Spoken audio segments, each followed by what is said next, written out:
Good morning, London. How are we doing? It's almost 2 a.m. Eastern, and it's been interesting again. Um, Asia has been giving quite a nice move again.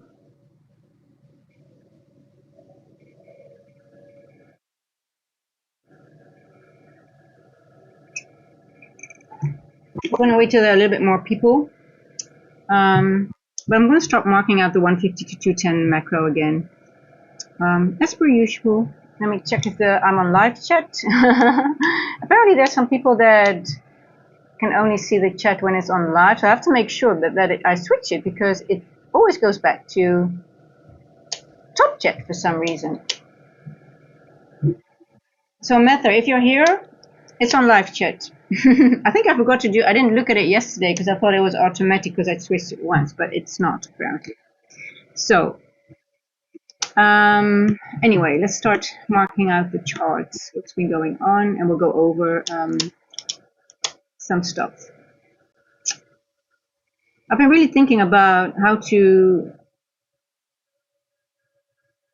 use the next coming months because we are going into higher time frame consolidation. Hey, Seek for Wisdom, how are you doing?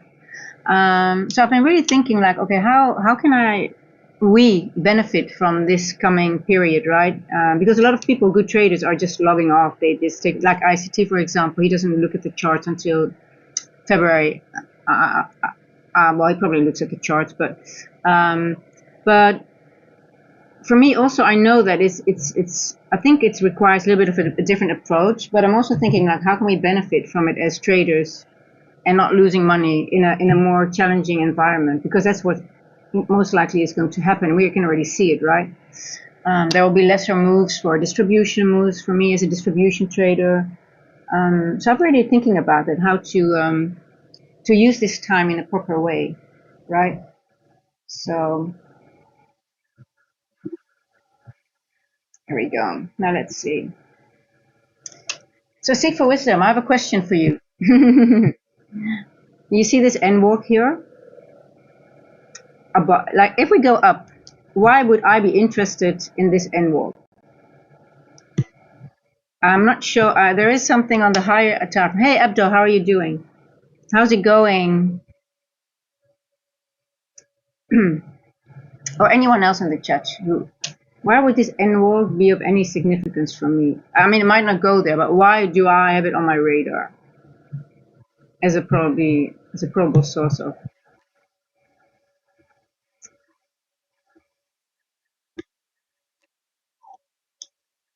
Thank you, Abdul. I had some. I did my morning exercise in the sun.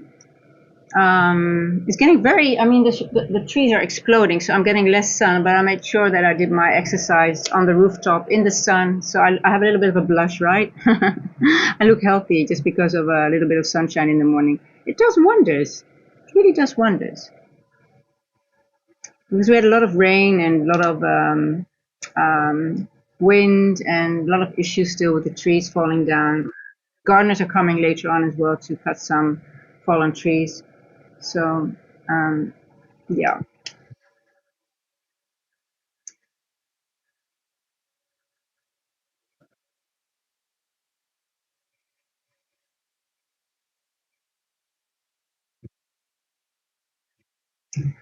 Okay.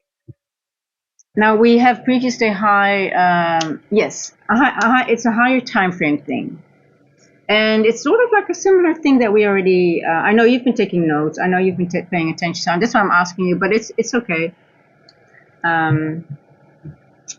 Just wondering if it's. I don't want to give it away too easy because it's like if you look at the higher time frame, what do you see, and why would it be of significance? Why? And if then also. But we'll get to the if then later on. But there is something very specific. Now I did a marathon stream in a New York session, and there was already someone who says, you know what, I'm gonna play Asia because we're not gonna get a move. We were just literally, it was just look again how Asia Asia really provides, guys, and this is something you always see. Asia opens up here, right? You have this first percentile value gap. It goes away from it, and it always goes back to it. It's always this little market maker sell buy model. I noticed that it's always there. Look, I'm sleeping by that time, but this can be your model. It opens up, it moves away from it, and then it goes back to it.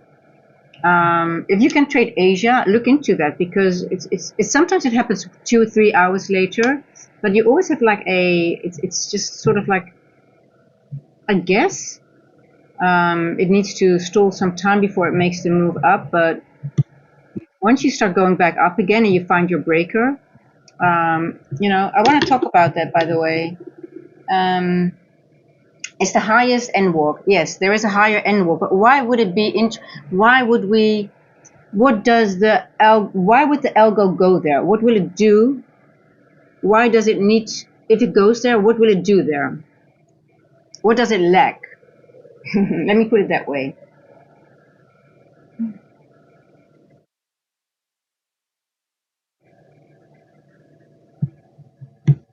So I was thinking, we're going into higher time frame consolidation, lower probabilities. That's why a lot of traders, they log off for their holidays. But I'm thinking, like, for newer traders, it's very good to look in, even though it's boring. Yesterday it was not easy trading, it was boring, but I think it's good to start recognizing those conditions in order, when the time gets better, to recognize those conditions when they come, and then they come obviously in a shorter time, right? Because you start to learn how to recognize chop, what do macros do. So for me, I want to focus a little bit more coming time on my B plus setups that are now. So I am a distribution trader. I want to identify manipulation, then play the distribution move. But when you have higher time frame consolidation, it's very hard to recognize the real manipulation, because there's a lot of manipulation before the real manipulation comes, right? So that's why I already last week, my TP, I only TP1 was it, but not TP2, because we were not doing them. It wasn't the distribution move, it was actually the manipulation move. So now I'm going to focus more on, for example, shorter trades. So not my 60 to 100 points move, because it will not happen as much in the way that I want it. So, like, for example, if I focus on a breaker retest trade, it's just when you have a breaker retest, for example, and you put your stop, like, say, for example, here, this is not a good example, but let's say, is this a good example? Well, we don't have a proper breaker retest, but let's say this is a breaker and we get a candle through it. So this breaker is activated, right? And you just play your 2R. It's very mechanical. It's just only 2R. You can consider this a retest, but there will be another retest because you want to come back to it, right? But this could be considered a retest. And then you put your stop below the breaker, because that's always where you put your stop in this trade. And then you should be able to frame a 2R trade. Always. And if you don't get a 2R trade, you stay out. Now you can frame this as a break. It's not ideal. This one is not ideal, but let's see if we can get a 2R trade. Because I'm going to focus more on those little ones, because obviously I have to adjust my strategies a little bit in order to make money, and also for us to use the time valuable, right? Okay, how do we play smaller moves, which may be higher time frame manipulation instead of distribution, and zoom in a little bit. Let's see, can we frame a 2R trade here? So I'm going to do more breaker retest and just go for 2R trades. So that might be, sometimes it might be even only 5 points or 10 points, but when it provides a 2R trade, why not, right? If it's a good setup. So let's say we get in here. Here we go. We get in a little bit higher because the retest is here, and then we use the candle here. Let's see if we can frame a 2R trade here.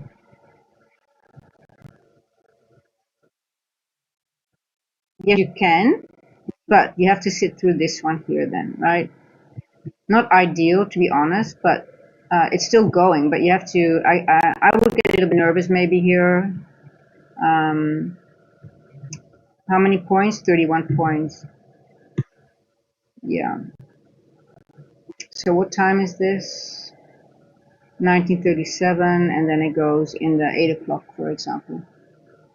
Yeah, it is, but we have to, see for wisdom. We're going to go into a higher time frame. It's like these months tend to be more higher time frame accumulation, and then the next quarter will be the manipulation, and then you get the distribution. So, like, if we go in higher time frame consolidation, we have to also be prepared a little bit. So I was just thinking, like, let's use the time wisely and be prepared for the more chop and what we have seen now. Now, this was NFP week, so it was a little bit, but, December holidays are coming, so it's going to be a little bit, less favorable.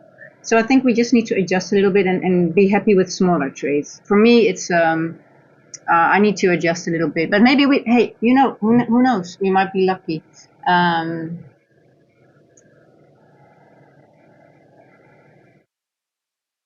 Yeah, so about that NWOG, what does the NWOG, what has it given? What has it done so far? Why would the algo go back up to it? Why would the algo go back to that specific NWOG? Talking about this baby here. What does it need to do there if it goes up there? Yeah, so like yesterday, we did a long session, but we did watch the price action, and we did it didn't do what we thought it would do, right? I thought it would go down, remember? I don't know if everyone, maybe not everyone was there, but it did hit this level, but then we thought, okay, it might hit down, and we watched this, like really, we watched this. And I guess this little thing here did its work, and then it went up. So then it really used the 4 hour. So it went back to that, remember the 4 hour, the 10 o'clock, yesterday, the 2 days 10 o'clock price, and that was enough. That was a drawn liquidity. So, and it didn't have to go further down. And I guess if you look in hindsight, it's like, okay, we're going up now, right? Hey, Works family, I was just talking about did you take a trade in Asia? I bet you did. I bet you took that trade. And I was looking at Asia just now as well. Hey, look, this is a model, right? It opens up, it moves away from it, and then you go back up to the first presented fair value gap. Did you take that trade? I'm just curious because I know you were going to trade Asia, right? It was and after that, it was a beautiful move as well. Crazy! Look at this. So yeah, I'm bullish on. Yes, I'm trading. I'm definitely so I was just going over I'm definitely looking into it. But hey, we had a lot of movement in Asia, so I'm just curious how far we'll go. But we'll see. I'm just letting this macro run and then get some more intel. But hey, this NWOG has my interest. I'm not going to disclose why yet, but I hope the chat can tell me. It is a similar scenario that I've already actually went through. Almost. It's literally the same reason why it did it. I think it was one lower, and it was on a TGIF. It was a TGIF trade, TGIF day, a Friday. I said, oh, hold on, I need to take this. Iris speaking. Good day. You're speaking to Sipati from First National Bank. How are you? Oh, sorry, who's speaking? Yeah. Could we talk another time because I'm busy at the moment? After 12 o'clock, is that possible? Yes. Yes, please, because I would love to talk to you, but I really can't now. I'm sorry. Okay, thank you so much for calling back. Okay, bye-bye. So that's the bank. Remember that they limit me, that I cannot spend my money here. So now they're calling me because I'm threatening with a lawyer. So now they're calling me because they're bloody limiting me not to spend my money. That's so ridiculous. I'm so upset with them. But anyway, yeah. Well, Asia. This is The Wags family. Can I call you the Wags? I'm going to call you the Wags. Look, this is a model. Look into it because it opens up. You always see like a mini market maker buy and sell model. If you look into Asia, you will always see sort of like and sometimes it starts at 8 to, it starts at 7 and then to 9, but you always get a little bit of a sell side or buy side, and then it goes back up again. And this first presented, it is, if I wouldn't be sleeping at this time, I would this is almost a free trade. It presents itself almost every day. And when you start seeing the turn, you have a breaker here. Let's see, it should be 2R. We're just talking like changing strategies a little bit in this new, the coming festive months, because it's going to be a little bit more challenging, less distribution trades. So I also have to, my current B plus setups will have to become my A plus setups, if that makes sense. So just go for the shorter moves and just, take your money and run. Okay, let's see. Breaker here. And then you got your 2R trade.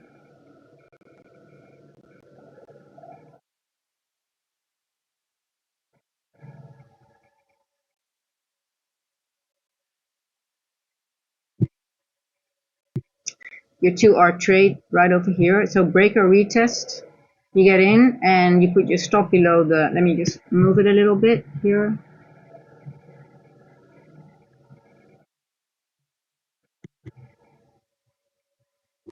So this breaker has been activated in Asia. You can also use, technically you can also use this breaker here. Maybe that's better. Let's just take this little breaker. That's even a better trade. Here you go. You see this little one here? That's right after the turn. What time is the turn?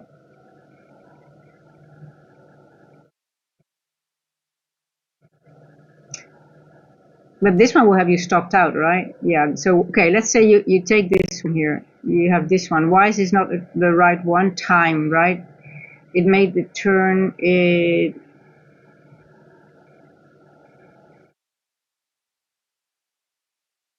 Yeah, in this case, you use the inversion, and then you just to put your stop below here, below the lowest point of the inversion. This is your turtle soup. But suppose you take this as a breaker, because that happens, right? You get stopped out. Then you are stopped out here. But then what you do again, you watch this breaker, and it plays through it. You mark this. Here you go. This is your retest here. And then you have your 2R trade. You have one stop out, because this is your stop out. But then again, you could also use the inversion right here, and then you put it right over here. So if the breaker is near an inversion, you can also put it here. But then you just have to make sure that you have a 2R trade, because that's important. You want a 2R trade.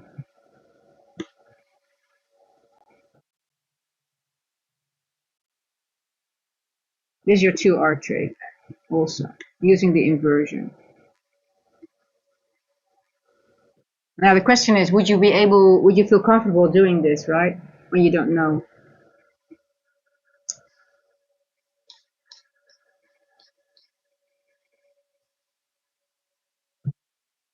That's the question. You need to backtest that and just look into that, see how many times it fills, and then you get used to the breaker retest trades. And those are like very mechanical. You don't have to think, just 2R, I'm done. And sometimes they don't work out because, you need another 1846, and this is in a macro. See, here comes the low here is in a macro, and this one was outside of macro. This one's in macro, in macro. Mark the times. You got ready to Ebdo's already running, guys, so we need to pay attention. Ebdo's like, shut the fuck up, just look at the chart. Are you in a short? You going for a short? Are you ready? Are you ready? Are you ready?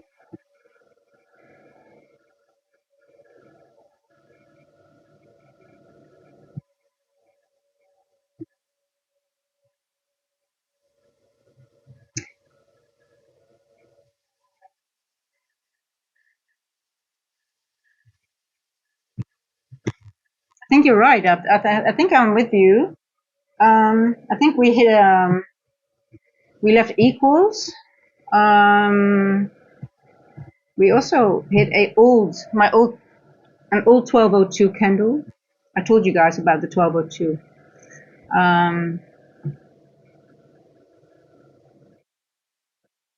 We left the daily high.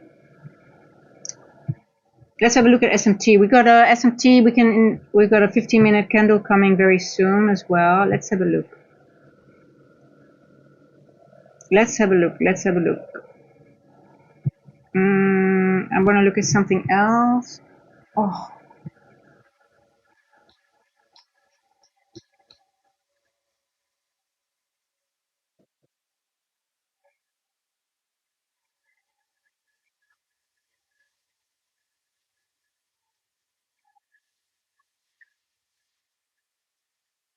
you know, the only thing that I don't like is that we sort of like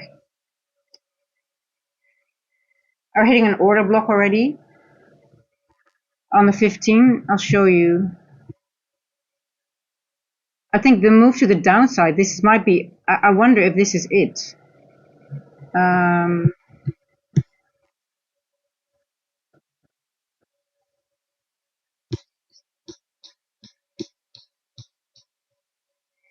I'm looking at this order block here.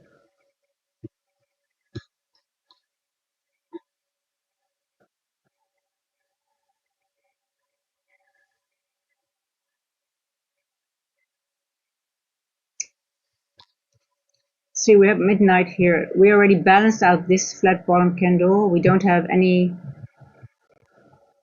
We have a little bit of a gap here. Let me see. Um,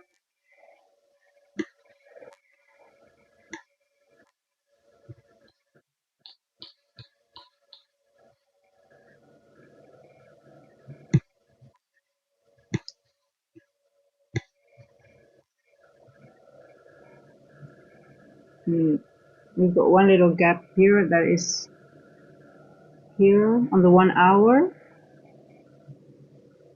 Um, yeah, I don't know. I'm not sure.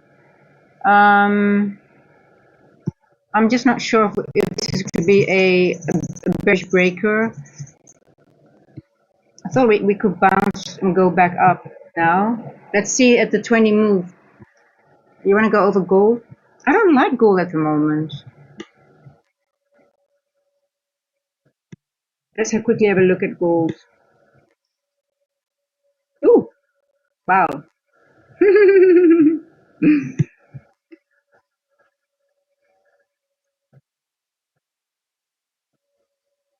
Wow, this is bullish, right? This looks very. Wow, Asia has been doing it again for gold. It's crazy how Asia again delivered, and it just went. So this at 4 hour volume imbalance. It just tapped. It was when we were sitting through this yesterday, right? We were looking at it and like just goes back and forth, and you could already tell here that the bodies were staying below the volume imbalance, the 4 hour. So let me show you how the 4 hour looked. So I use this volume imbalance, this one here. If I see this, I always keep them on.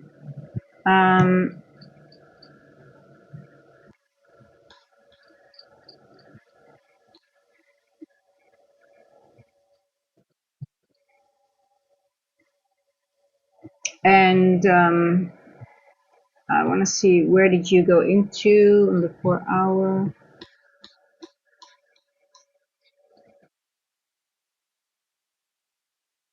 So it was really hard to trade for. I mean, when we were looking at it, it was just going back and forth in the bottom, in the top, in the bottom of the volume imbalance, right? Let me see. Where are you? Here we go.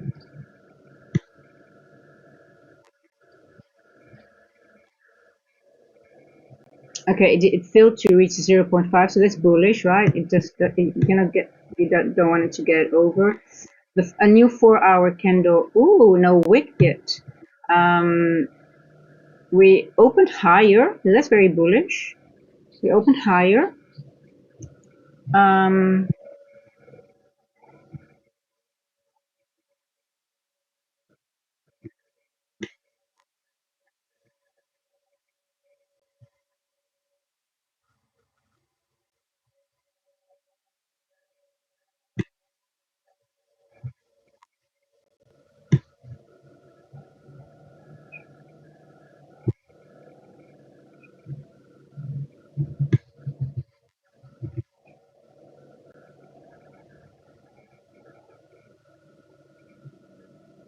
I would say with gold, we're going to get a little bit of a manipulation move to the downside. So we're going to get a new 4-hour wick to the downside and to go up again. So I would say for London, I would be bearish. For gold, we also hit the 79%, but I think we're going to be bullish anyway. But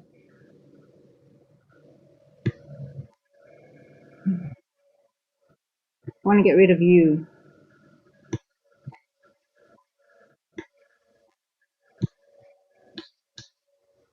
Like we don't have any wick here yet, right? So I think it might form a wick here a little bit, a small one, and then go back up.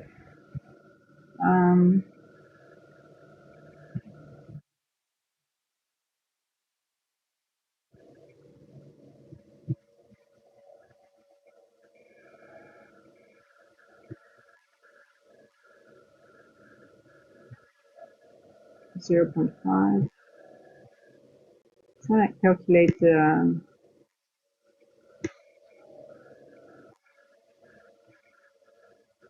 2.5.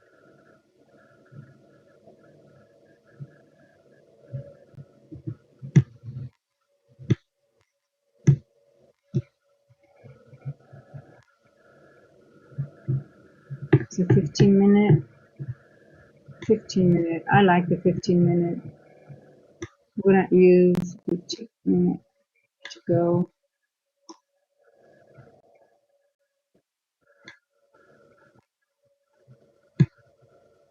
This makes more sense to me. We use 175 to 2.5, 4.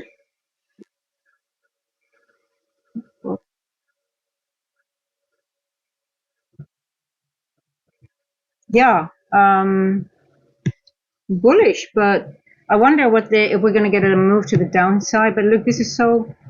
This also looks almost sort of balanced already, right? If you look at it. Now, where are the inefficiencies?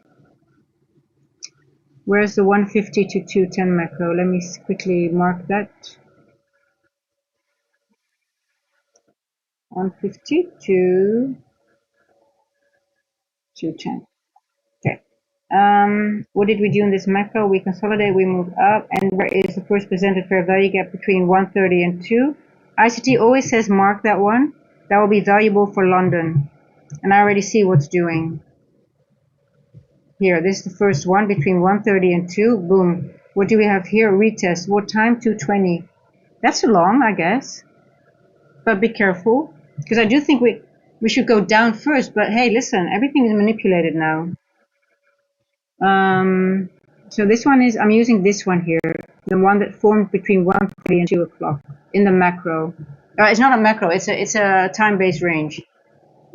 And this is the macro. So we went below this for IFUG. So this is now an IFUG.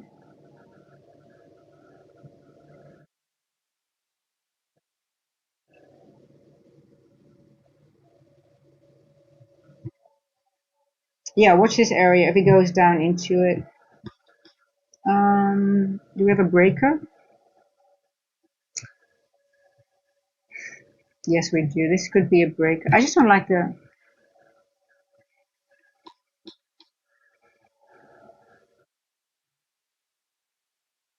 Technically, yes, but it's very. I just don't like it. It's so wicky, right? Even on the 5 minute.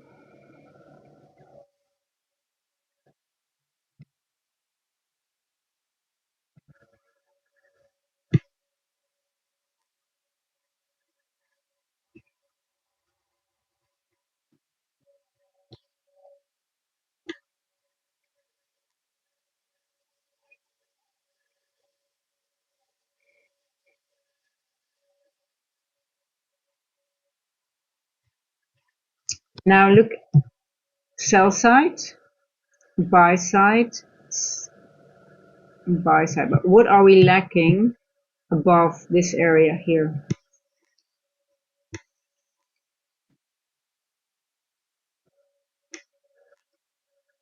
Seek for wisdom. Same question. What are we lacking in the top of the end wall? This area here.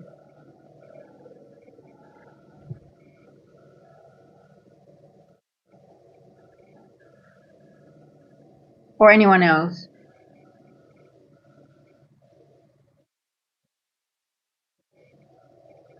We have a lack of something in this end wall. And look what we have here. So I think it's going up, to be honest, now.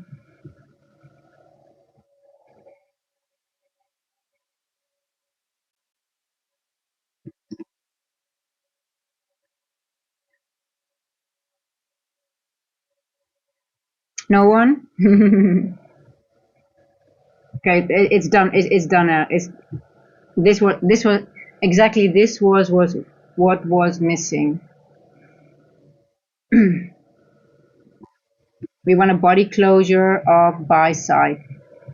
Why? Sell side, buy side, but it lacked this area here. Then we have sell side here, but again, nothing here. Now, what is it doing?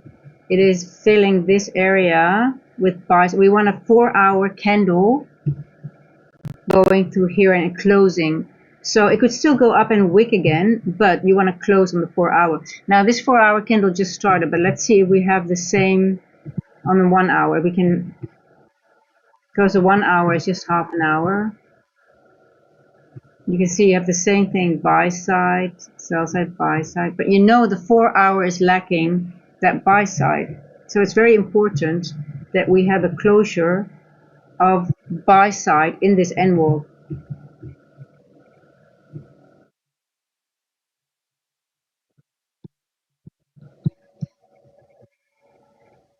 I'm just looking at the 15-minute because I want to see if it, yeah. Now, the thing is, if what I'm thinking, if I'm using the 1 hour, the 4-hour, if it's going to do that, we are not going to go below the end wall before the close of that specific higher time frame candle. So that's how I also use the higher time frame to think, okay, if the algo wants to finalize this move, then we should not get down in the 4 hours. So that's quite a long time. So that might be extremely bullish, right? But just wait what's going to happen on the 15, because if it goes back down again, then you know it might use the time to go back down, create the wick, and then go back up again. So that's why this time I would just watch, just to see, okay, it's just not doing that yet. It's just creating, some more liquidity, and then it will do it. But because the 4-hour, we still have some time, right? But I do think it's going to happen in this 4-hour, most likely. We could also do it in the next one.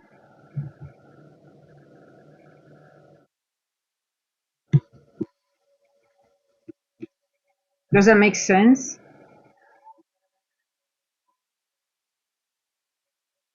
You see?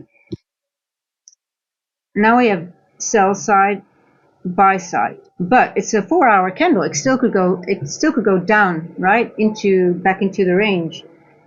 But then we still are lacking on the 1-hour buy side. So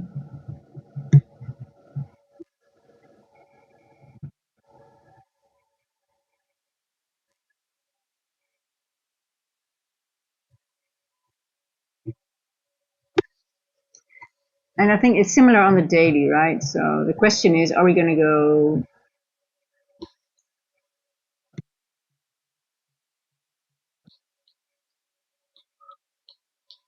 You see here, it's a daily candle. So the question is, if we go back down, it's a wick again.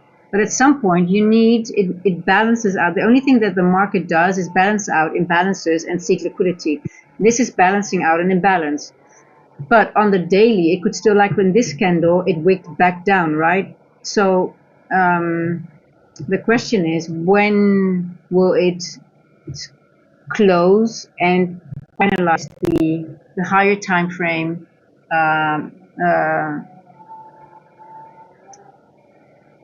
buy side in this case, right? So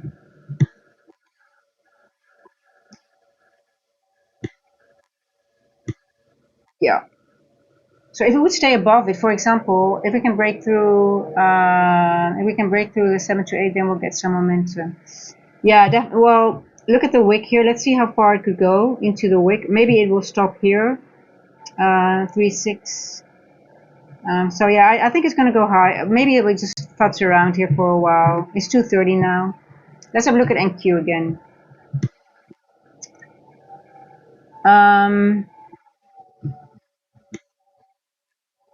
So it's the same thing with the N walk above us. It only has. Can someone tell me what it has? I don't want to give it away too easy.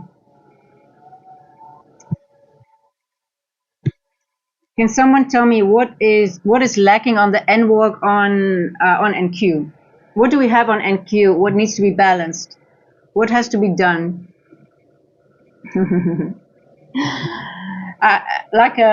Yesterday I got the comment that I share too much, but I'm still going to share enough, but I'm going to make it a little bit harder because I know I already went over this. So I just want to see if people know. I will share it anyway, but just want to see if can people find out for themselves and understand next time you can see it for yourself.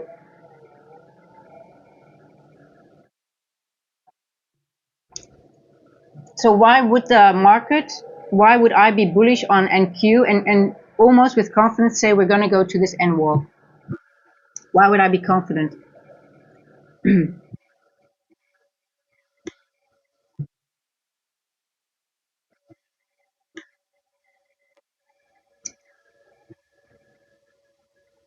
Thank you, Faki.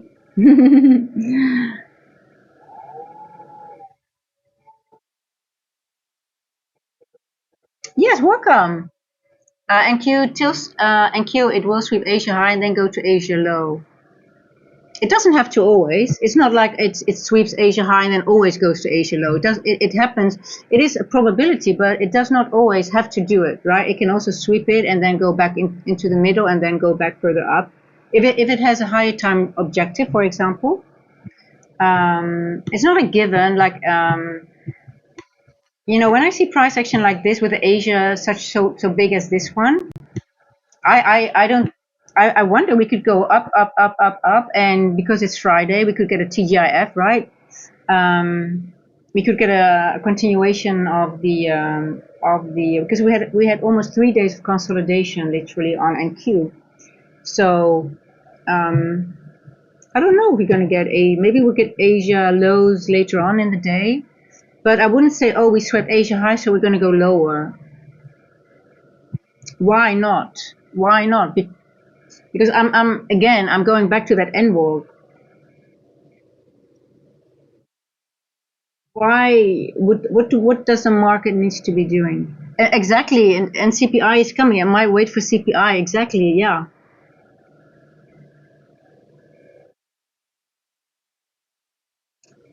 Now, if I would now start trading, I'm going to watch these levels. And this is the event horizon, right? The midpoint between two N walks, just as valuable as the N walk itself, and it's a draw on liquidity. So for me, in order to go to this N walk, I want to reach this first. So I would not now, but I already like, okay, this N walk is in play because it looks like we're going up. We have a lot of liquidity here, equal highs, this wick is now being worked through, right? So we took these equal highs, and look, it still looks bullish, right? So I'm just watching for now, but because I'm sort of like this 4-hour candle, I'm like, are we going to get down? Now it doesn't look like it. We already made this wick here. Are we going to get a continuation? Could be, but let's wait a little bit longer. But okay, I'm going to show this N walk. Why is this N walk of significance today? For me, I could be wrong. It's a 4-hour. Let me show the daily. Also on the daily, even more clear.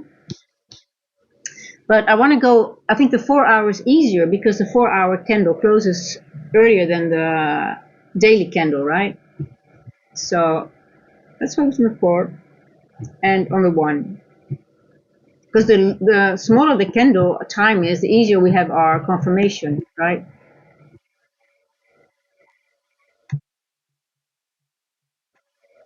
I want to see the 1 hour. Okay, we can use the 1 hour. Okay, what is lacking on in this? What is missing in this annual?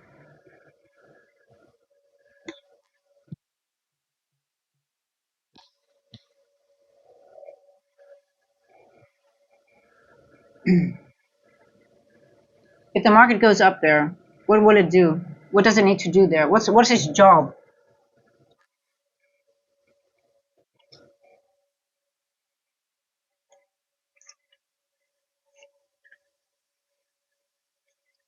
Hey, Shoulder Gold, how are you? Long time no see. Where have you been?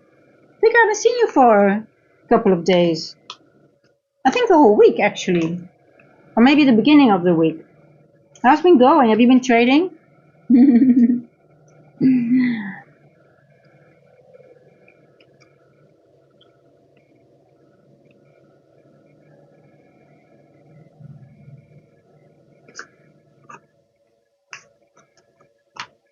No one knows. Okay. Okay, I'm very confident that we will go up there now because of what I'm seeing on this end wall. Um,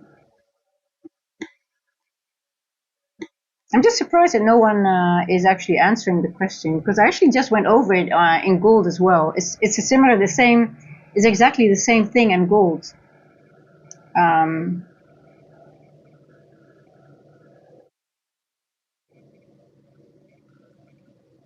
okay.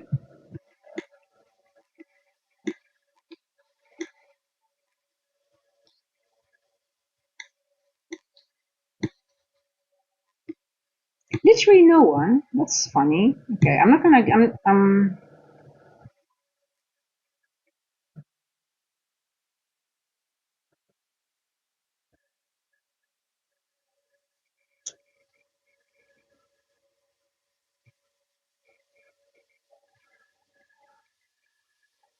Hey, okay, welcome. Yeah, okay. Shoulder gold. I just went over it because I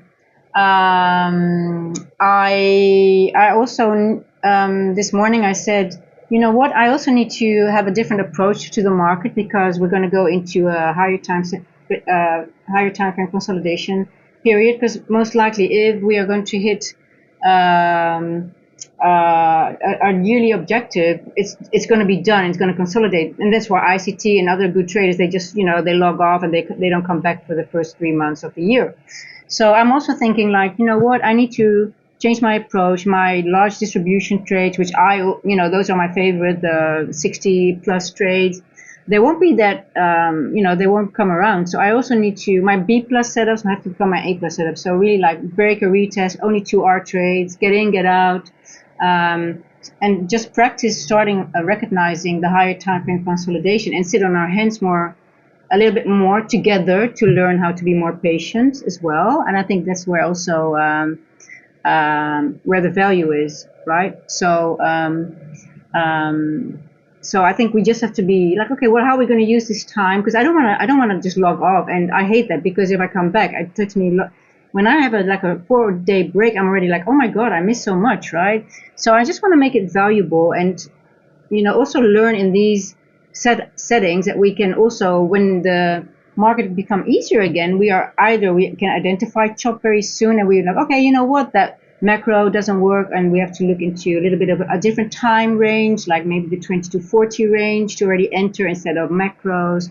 So I really want to use that time and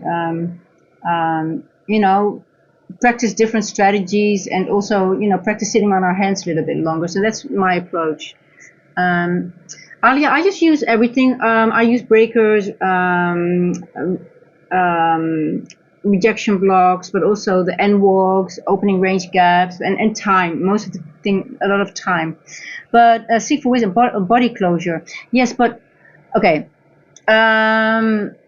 Alia, he's honest. He says, "Okay, I just don't know," and that's okay. That's fine. I'll go over it because I think it's very important, guys, and I really want you guys to, because that's how you, you can have a higher probability in your trades, because it's so.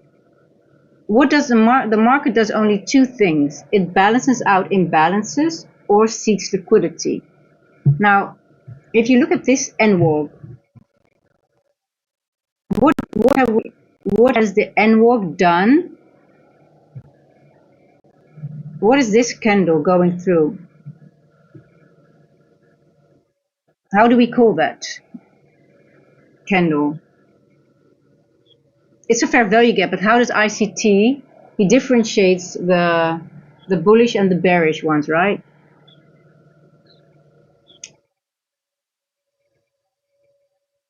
I'm going over one ICT concept right now and really giving some. It's a body closure, yes, see for wisdom, but what body closure is it?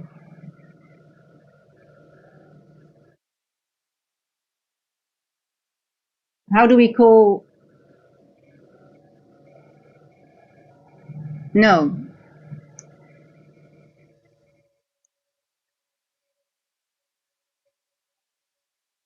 It's a SIBI. What does a SIBI stands for?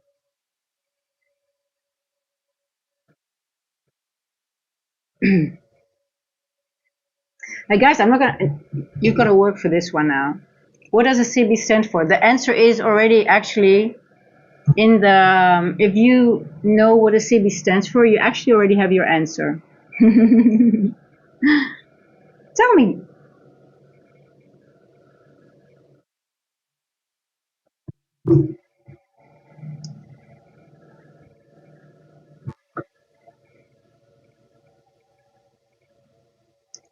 A sell side imbalance, buy side inefficiency, right?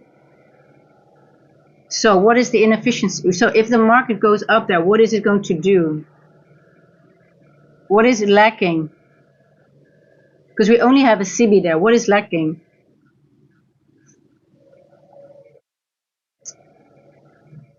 We have time to go over this because I'm looking at price action. It's not really.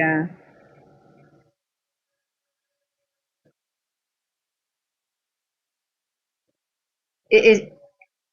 Yeah, Alia, it's an imbalance. But what is the imbalance?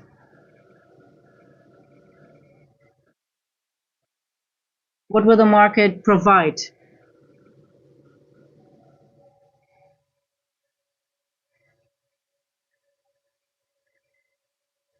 So ICT used it exactly. Bowser, he got it. So that's why it's called a CB. It's a buy side inefficiency. So if the market only does two things, it seeks liquidity or it balances out imbalances. Having only a sell side candle is an imbalance because you have lack of buy side. So if I see this on the 4 hour and we are on Friday and we are sort of like in a bullish structure, I'm like, okay. And this just now on gold, it started already to happen, right? We already saw this one here. That's how I framed the last TGIF that I think I had a really good move. I think it was 160 points on NQ. I even made a video on that. I was able to frame that trade very early because of the same. It was already. I was looking at the NWOG and I already saw. Hey, we have a. I can't really remember. It was a buy or a sell side.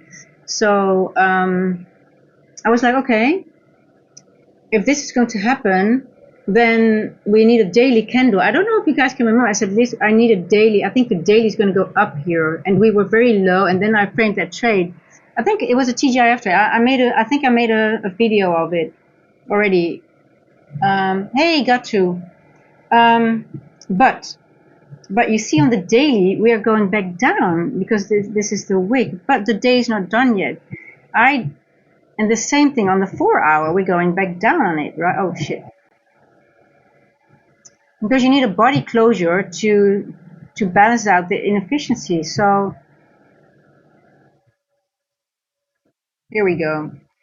So now what's going to happen, like I said, I think on the 4 hour, we're going to we're going to go to the downside on the 4 hour, and then later we're going to go back up.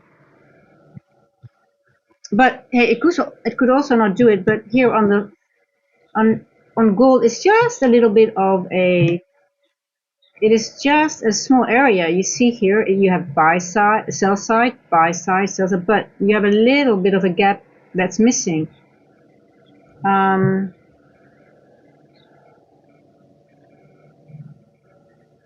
So later on, you look in this area and you mark. This is a very important area because once it's done here, it balances out that one imbalance. So it could be done in this area. So that's how I frame my trades, right? So what does the market need to do? What are the imbalances that need to be in? This is a very clear imbalance. This here, this little thing. It's right in front of your face. And it could be done. It might just go up until this level and could be done. But it could go higher, but you frame your trade already knowing, okay, if we go up, it most likely, because it doesn't have to do it today, because it's been tricking us all day, all week, but you're aware of it for later today. You mark this area. You have a buy side inefficiency here. So you want it to go up and you want a green candle to close. You want a green candle to close here. So that's important. And this is the 4 hour. So you want to take it to a lower time frame as much as possible because a daily candle takes more time to close than a 4 hour, right? So you want to sort of like, okay, I see this is a 4 hour candle. We're going back down now. Okay, interesting. It's not going to give that imbalance now, but that's okay. Later today, maybe. All good. We still have imbalances. That's what wicks are, imbalances. More imbalances, the better. Well, not always the better, but but you still know. Okay, on the 4 hour, we still have this imbalance, but it's getting smaller. But it's still a little bit of a. Still can give you clarity for the move, right? Let's see on the 1 hour on gold.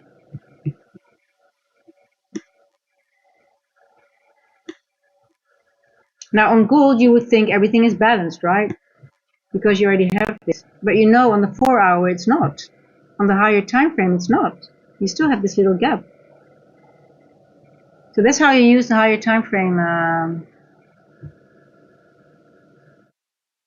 So you cannot go lower than the 4 hour in this case. But in my last situation, in my that video that I made, that was on the daily. I didn't have it on the 4 hour. And the 4 hour, everything was ready. But on the daily, that needed the. It was I can't remember the exact. I think I have to look back in the video. But that's what I use, and you'll see. Start looking into this because it gives you a lot of information. This little one on gold. So.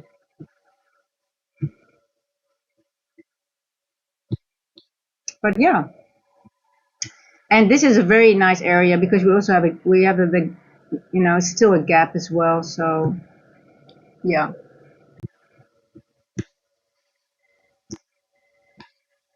Higher time frame. Yeah, so we just need a green it's just a green candle and a closure about. So then we just want a green candle here. And we don't care if it goes. I don't care if it goes higher, but I think it will go higher. But for me, my trade, my edge will be somewhere around this area if I have confirmation. But obviously I will frame it to first the event horizon, and then once it's above the event horizon, I will go in the lower time frame exactly. You look, okay, what do I have for PD arrays on the lower time frames? But hey, this is on my radar, this area for today, being Friday. News, we are, do we have, I want to see the exact news. We got 8:30 news to, no. I'm looking at yesterday.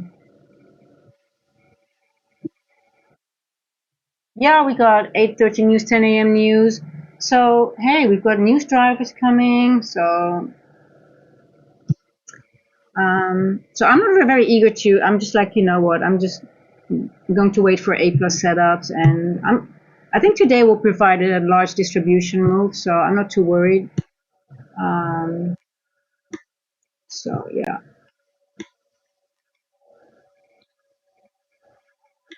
Is this clear? Any questions about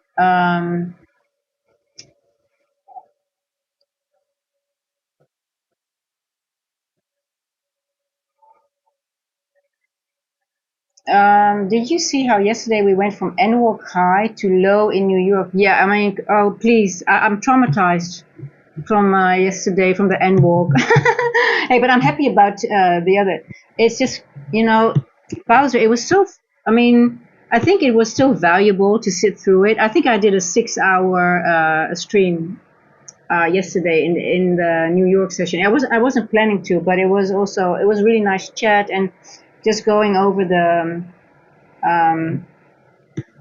price action in a way as well, because I think it does give valuable information, and we were wrong.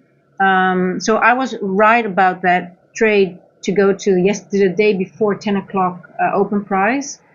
But I thought it would go lower a little bit. So I was aiming for this here, I guess. This was the, was it?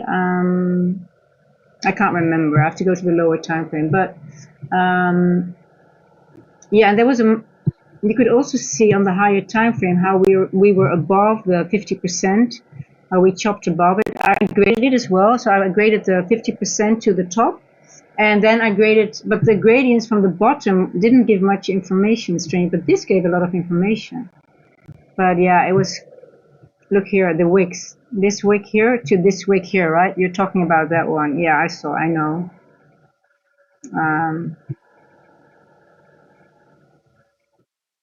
Yeah, it's very, yeah, exactly. Yeah, and then here, this, and then we retested the 50%. Asia again, look, Asia beautifully retest of the 50% here this week on the 4-hour. I um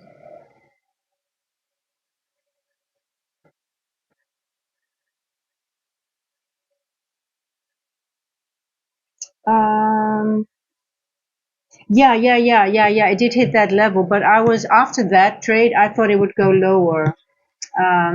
So that was the it fooled me. Hold on, let me go to the 5 minute. It was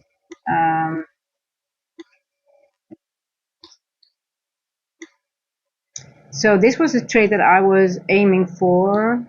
Was it?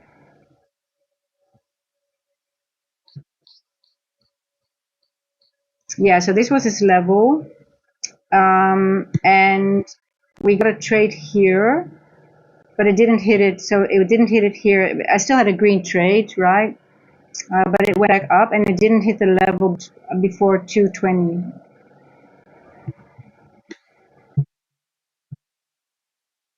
Did it? Am I confused now? Let me see. I need to know where the 4-hour candle is.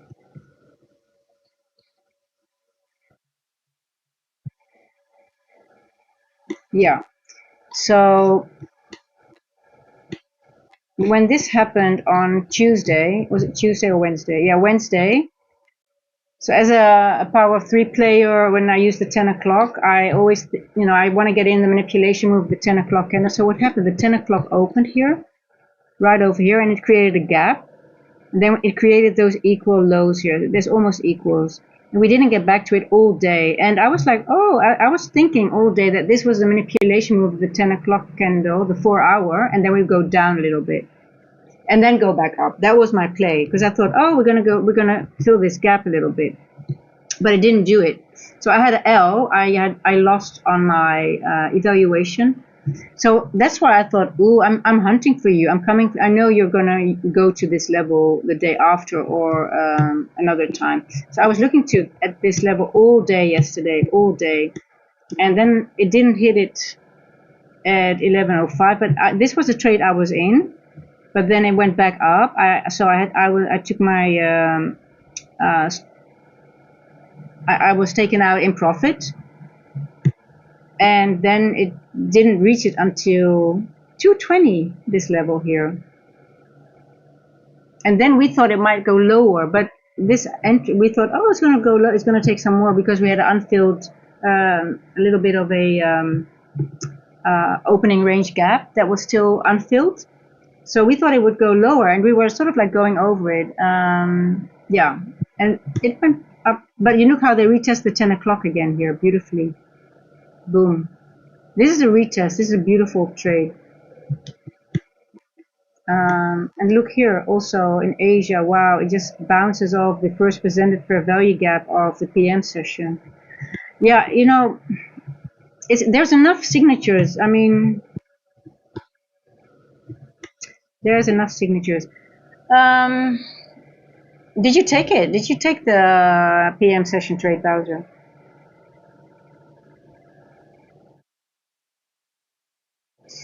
So I'm not too eager to enter a trade right now because I don't know. We're just going into consolidation and just creating, like you can see, it's just creating highs, and I'm sort of like, okay, let's wait. I'm just gonna wait a little bit. You know, I think we're gonna get enough possibilities later today. I think this is in play. This area, at least this area, and then this area is in play today. And then let's have a look at the TGIF levels already. Where are we in the weekly?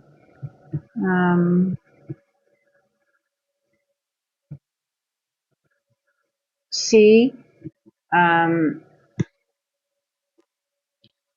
if we get a beautiful TGI, if we go up all the way to that imbalance, because now we can call this an imbalance, right?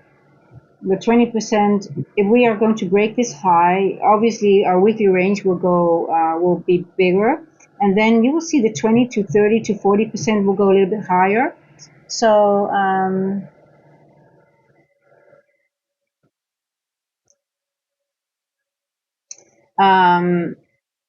we can frame a long and can frame a short most likely today. So yeah. So I'm just gonna wait for my A+ setup.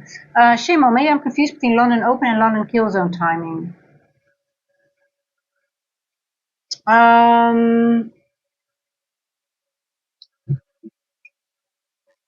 So London opens at 3, right? 3 a.m. Eastern, so that's 8 o'clock London time. But when we call,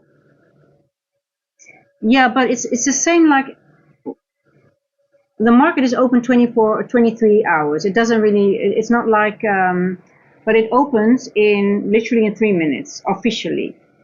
But it doesn't mean that we can already go over the charts, and like just like pre-markets in New York, we can also have setups. The market is always open already. It's still like, you have Asia, New York, London, but I think it's always good to be to start at 2 a.m. Eastern, because that gives us already some, we can already look at the charts. And I always look into the 150 to 210 macro because it gives me a lot of information already. There are already highs and lows being created that will be utilized when the market opens. So when I would start now at 3 a.m., I'm already behind because there might be a big surge in volatility, and I still have to look at my levels.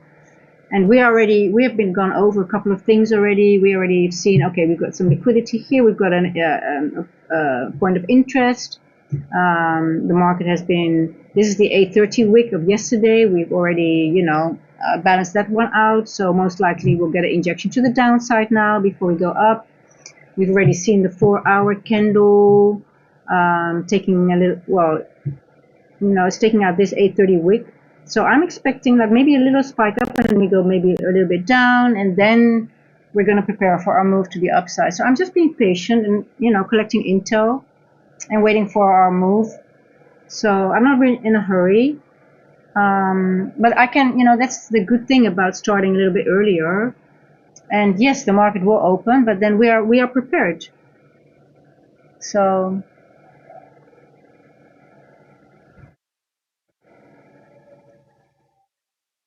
it's the same like I know some streamers, they start streaming New York time 8:30 because they are doing pre-market already, and they are literally, there are enough trades to be made. In all honesty, the 150 to 210 does give some really good possibilities, but that's why I'm marking it as well, because if I see this, it's chop. But then I know, okay, what levels have we created here? Have they been taken out already? No, they have not been taken out.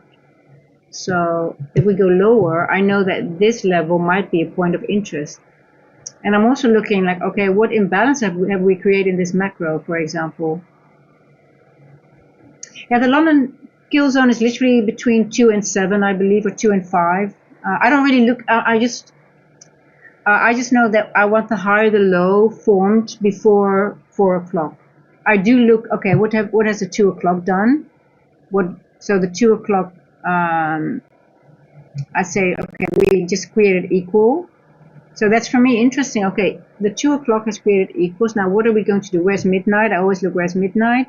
And then I'm like, okay, what are we going to do now? What's going to happen between, and then up to 2:30, we've just been creating more equalize. So it's just equals. So this is a level of interest. So if we move away from this now, if it doesn't take it out, I'm like, okay, because we are very close to a previous day high. See that? This happens all the time. It always takes time because people are stabbing at it. They're thinking, oh, previous day high, I'm going to take it because it's going to take out liquidity. No, I just sit back and I just watch because I lost a lot of money trying to take a previous day high or low because I was like, okay, it's going to do it now. Look how many times on the 5 minute. High. There's so many people that are taking stabs at it. I can tell you, I know. That was one of them. Okay, honestly, who has been doing it? Are there people in the chat that are waiting for that are in a trade, or were in a trade to take out the previous day high?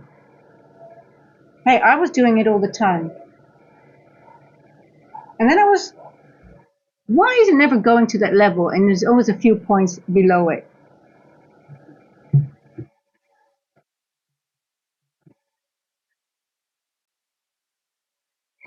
I'm sure there's someone in the chat doing it.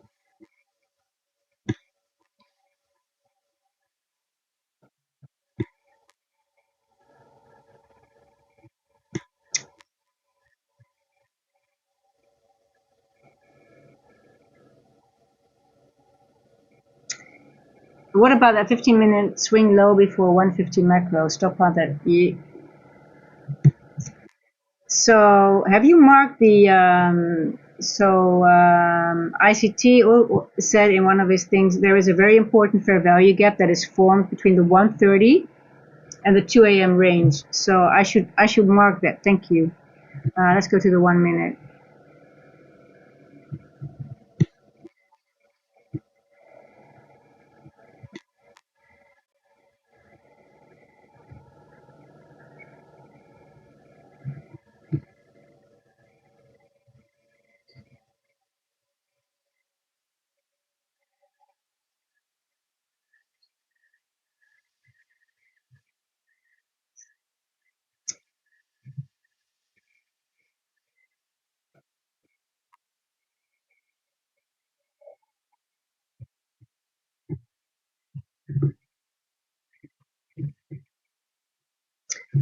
So shoulder gold, why I'm not interested in that right now, in that swing low.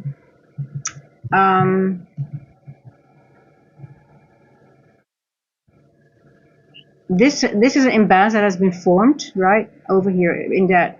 Then we have an old first presented fair value gap from midnight that is going right through it, and you can see we're balancing on top of it. And this is a low that is formed within that in this macro. So you're looking at this one, right? Yeah. This is actually telling me we have a low here, a lower low, because this is like rejecting in this one, and then you see those lows are not going higher, and then it starts bouncing off. So it was sort of like, you can almost predict that we're going to have a move higher, but the question is how high are we going to go, or we're going to tap in one of these levels and then go down. So I'm just going to let this play out, but I just want to see if we go higher, if we're going to tap into this range, or are we going to go break through it? But because of this macro, I don't really care about this at the moment. I'm just looking at this now, and then what did it do afterwards? So that's why I always mark it. And also we had flat. This was flat, right? So that's also very telling. So now we have, this is balanced.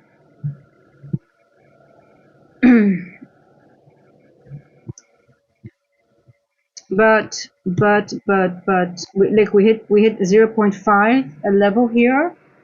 So I'm just not sure if we're done to the move up. So I just want to watch what it's going to do now. Are we going to reject here, or are we going to break? And then we'll form a trade, because I just don't want to be, but it looks like we might be done to the upside.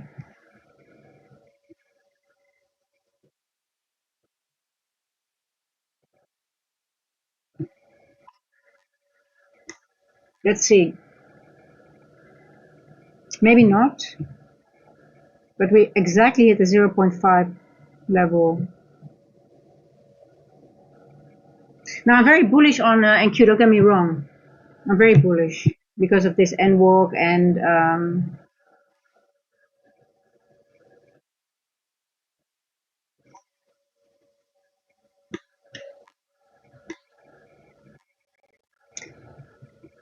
so you see, during this macro, if you have these flat,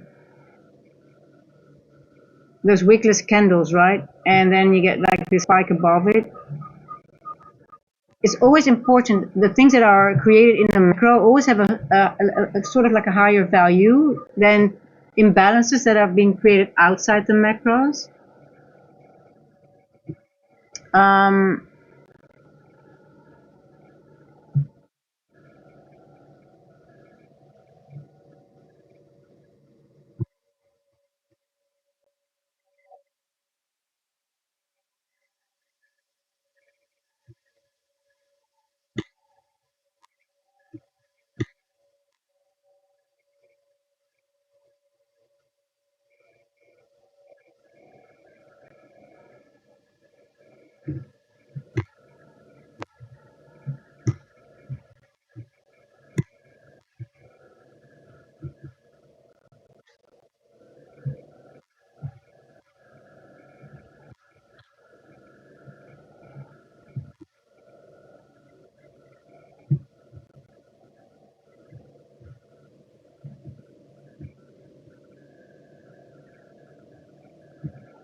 Where's my N wall?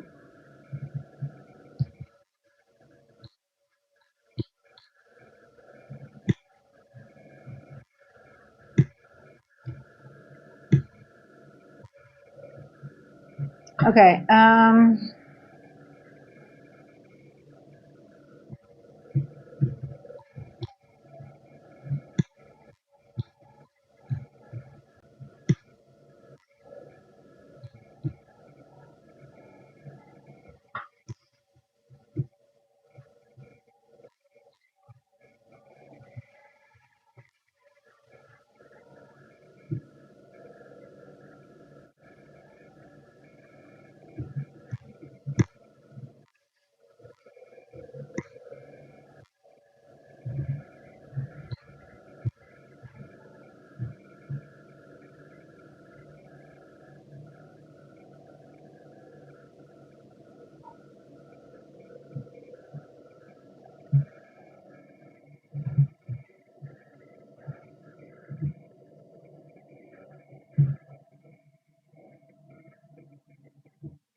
No, I don't.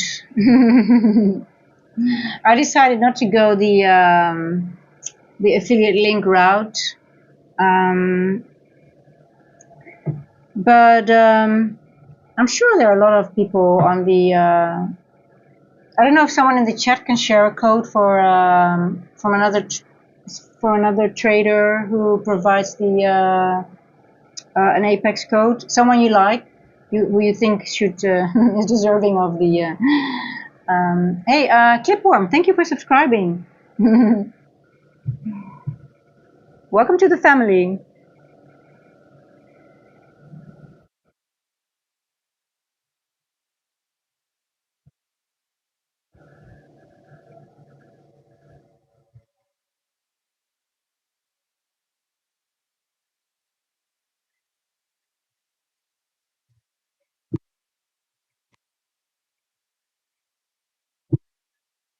Yeah, Bowser, feel free to share it if you want to.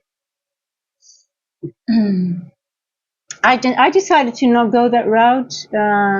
So maybe at some point, maybe for one deal, one company, but I just don't want to have a.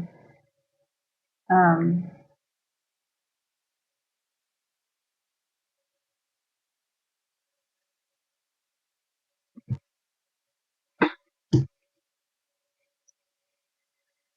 I actually made a joke. It's an affiliate-free zone. But yeah, Bowser, feel free to share.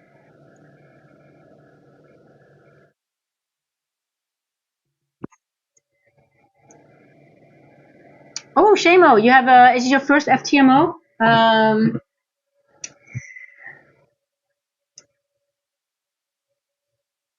Hey, Shamo, but just be careful in this time because price action is going to be a little bit more challenging. We're going into yes, focus on risk. What are the instruments you're going to play? Or is it, but FTMO is also Forex, right? Or can you also do NQ and gold on there? Yeah, just focus on your A plus setups. Don't take, just keep your risk very tight. Um,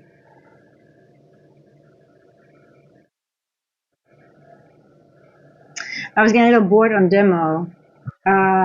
Yeah, it's hard for me to say, oh yeah, of course I understand, but um, I think it's good. Well, demo, but then demo on live. I think demo for me it works very well if you put on a live a paper trade during live. But backtesting doesn't work for me anymore because I want to feel that emotion. And but being bored on live is if you just want that adrenaline rush, then you need to think like, hey, because that's not a good. That is not due. If you want that rush of being in a trade, that's actually a wrong thing, being bored on demo. But if you trade paper on live, while the market is live, that does a lot for me. That works a little bit better for me than just back testing in markets that has already been. But that's all personal. Yeah, if you have bad experience with gold, because gold, I think gold and NQ takes a level of experience. And you'll get there. You'll know at some point. Okay, you know what? I've done. I think ES is good to start with for beginning traders because it's a little bit slower. And then obviously you start with the micros, right? And then at some point, when you have a model, you can you branch out to NQ because NQ is on is just on steroids, especially on volatile markets. But yeah, when I hear I'm just bored, I'm a little bit like, okay, I hope you're not bored just you want the adrenaline rush of being in a trade and have like, oh my god, I might make some money. You might as well just lose it as well if you don't have a proper setup. So I just want to make sure that you are not just falling for that trap, which I understand because that's what I've done as well. So that's why I'm sort of like,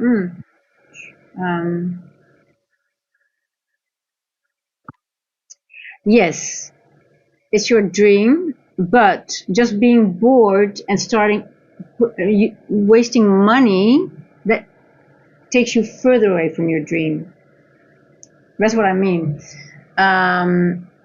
So the only thing is like, okay, Shemo, let me ask you this: do you have a model? Have you backtested? Can you tell me what is your model? What already gives you consistently in demo that has given you a good risk reward and a good percentage winning trades? Do you have that? I will do. See.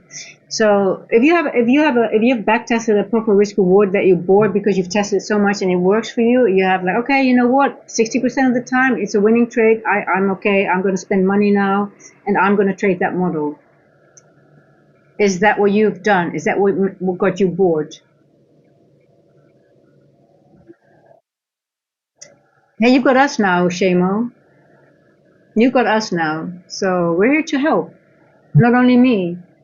But I just want to make sure that you're not just, wasting your money. It will be just, and if you work, everyone who will spend enough time studying will get funded and can make a living of it. But you just have to work hard. And if you study and you do your thing and you manage your risk, and you know a setup, and you know your technicals, and you work on your mental side of it, sort of. Hey, listen, Shamo, I don't mind if you want to talk outside the chat. It's fine, but I'm just not sure. I really want to help you because I've been there as well, so I totally understand what you're going through. And just trying to get there, but when you're not, is not going to help you. Just saying.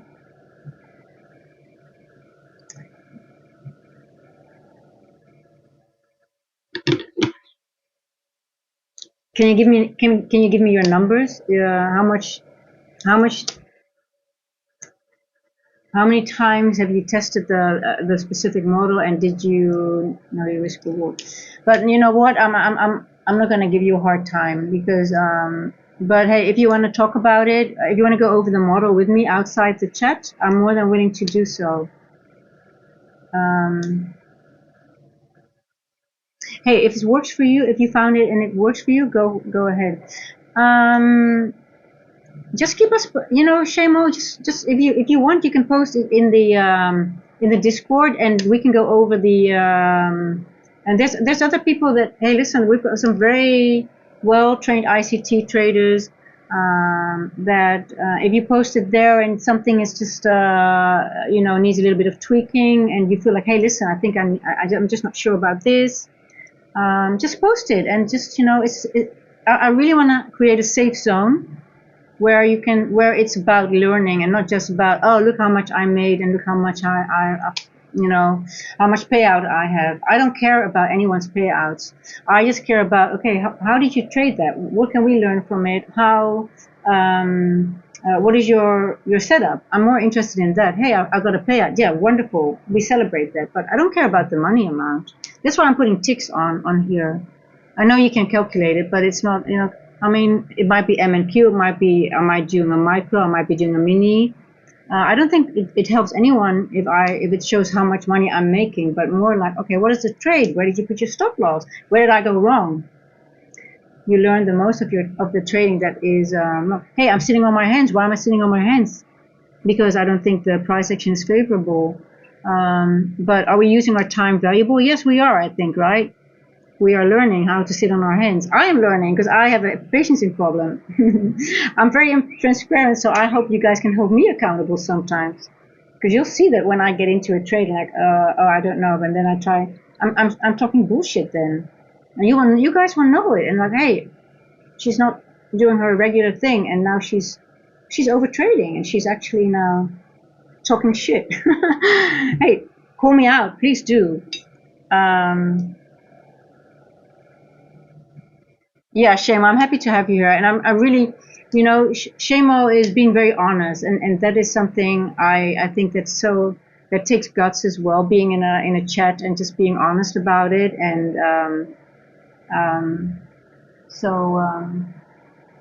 we'll help. I mean, it is a process, and it takes a good community, and I'm so happy also for me. Guys, it's not that I am helping you guys, but you're helping me as well, because being on stream and talking, being able to sit here and look at the charts, and I just want to check if I've got people on the property. Hold on.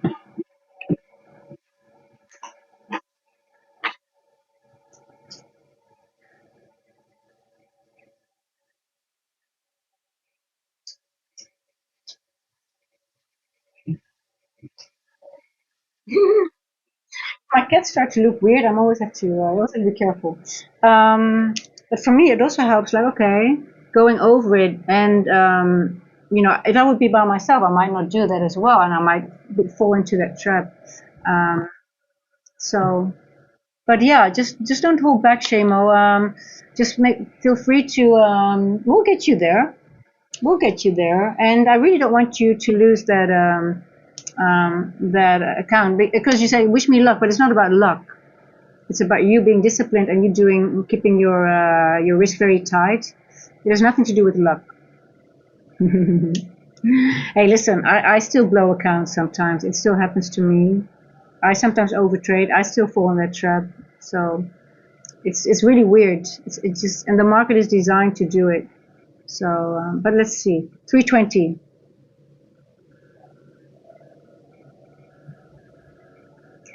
Okay.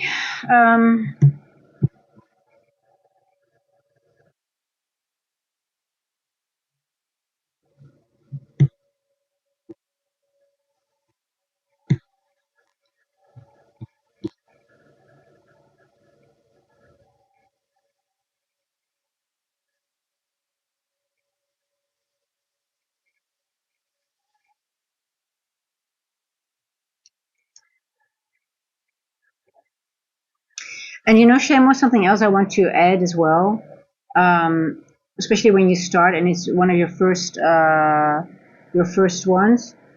Being consistent, just with a small amount, is far more important than getting a large payout, for example. But if you have like say, I don't know what the minimum is, but let's just call it $50, for example. But if you manage to get $50, like a couple of times in a row, those $50 become 100 and then 100. But the consistency is far more important than getting that money. Right? It's very easy to say, but yeah, but it's just, you know, I mean, it's just, I totally understand, but it's just sad when somebody loses their account and, you know, you fall back and it's just, so, you know, when we have a community, we have a community. But hey guys, let's see how far we're going. I'm not in a trade right now. I don't really know where to get in at the moment. But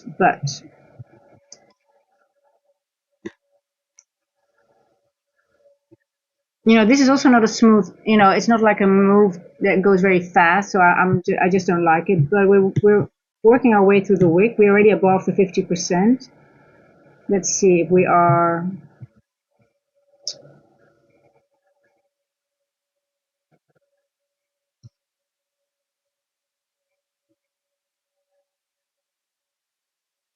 What wick am I using? Yeah, okay, I'm using this wick here. So this is the wick on the daily that I'm using. So we're working our way in this wick, right? But look here. So this is what I'm looking at right now. So why am I a little bit hesitant?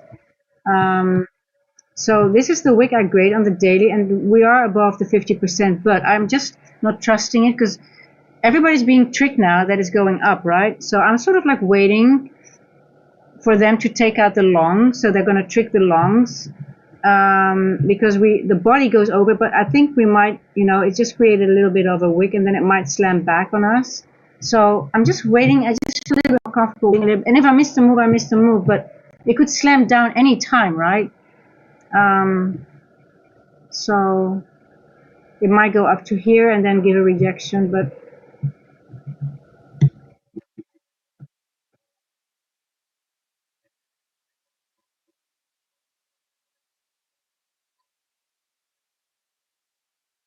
so we took out liquidity here. We're going into this area here.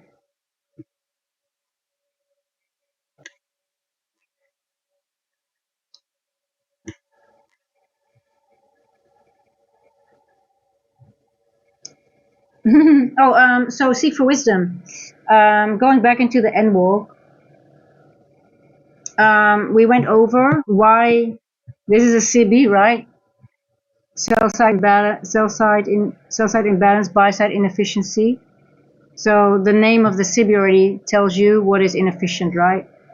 We're lacking buy side here on the 4 hour. So what you want to see, if the market goes up here, if the market only does two things, seeks liquidity or balances out imbalances, that's an imbalance, right? Having only sell side is an imbalance. So you want a buy side candle on the 4 hour closing above the N wall. So that is the why I find this a very interesting point of interest. What is a probability that the market could do today, having news, TGIF levels, So we take out Monday's high, Tuesday, Wednesday highs, and then maybe even these highs. We'll see.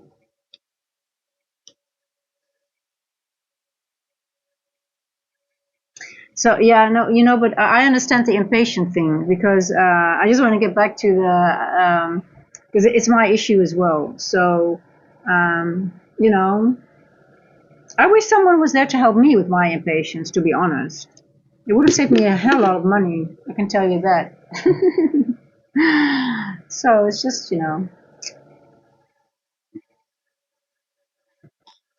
I mean, I think we all have a degenerate side that just needs to be, tugged away.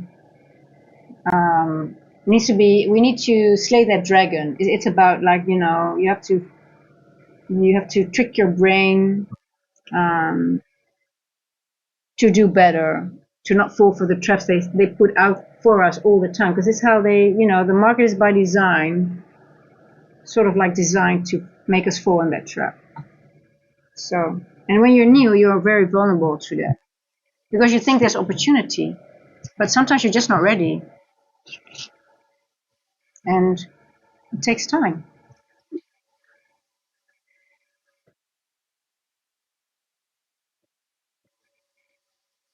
Yeah, yeah, you need to feel the pain. So I'm sure Bowser, Shamo, you'll feel you'll go through some pain. You need to go through it until you're so fed up with it. You're like, what? Because I can tell you, like, oh my God, you need to do this. And people told me, it's all the standard things. Oh, you need to, and everybody thinks, oh, it's not going to happen to me because I know now. It'll happen to you, and it's good, because you will feel the pain, and you'll be sick of yourself when you are, like, say, $50 away from passing an eval, and you're like over leverage, for example, and then you lose the account. Happened to me, and you're like, what? Why did I do that? And you will not understand why you did it, and then again you think, oh, it's never going to happen again, and it will happen again. I even had one situation. I passed an account, but it was, in my account, and I wanted to play another eval, and I by accident opened the wrong one, the one that I passed, and I was a losing trade. And I'm like, oh my God, I've got to make it back. Again, a losing trade. And guess what? I lost that account, even though I already passed it. Yeah, but you have to get, like, you really, like, at some point you're like, oh my God, I'm sick of myself. What did I do? You'll feel it. You'll feel it. You'll have to. But hey, listen, we're here for you. We'll understand, and we'll just say, you know what? Come here. We'll give you some love, but you need to go through that. But I would rather help you prevent a little bit of it. But I know you're not going to listen. You need it one time. But we're here for you.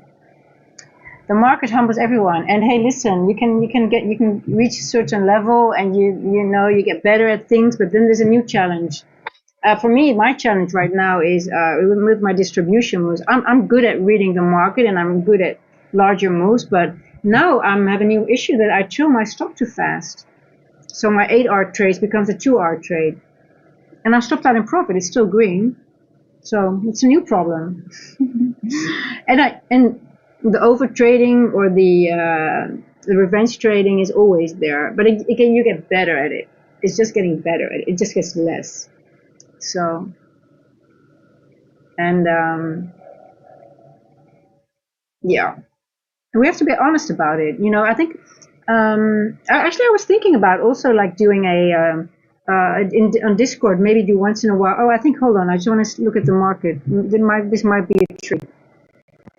I like the reads of the previous day high in the first presented fair value gap. Is that a long for me? I'm just looking. Hold on. It's 329. I'm gonna paper trade this, guys. Where are we in the market? Let's see. Are we above this 50% already? No, I don't trust it yet. I don't like it that we're hovering around at 50% of the wick. No, I'm staying out.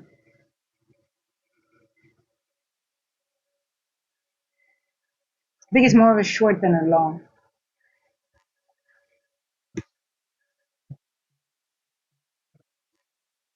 Hey, guys, I'm really not worried because we got so much interesting things. I just want to make sure that I get a proper, like I need a structure, and I don't see the structure yet. If that makes sense.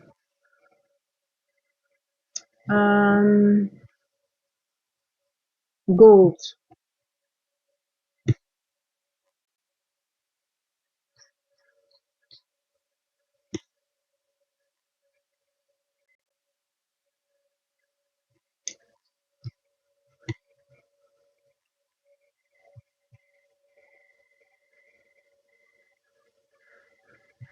See what I don't like about gold now at the moment is that we have this large fair value gap. Okay, are we going to go in this area now all time again? You know, it takes one of those. Um,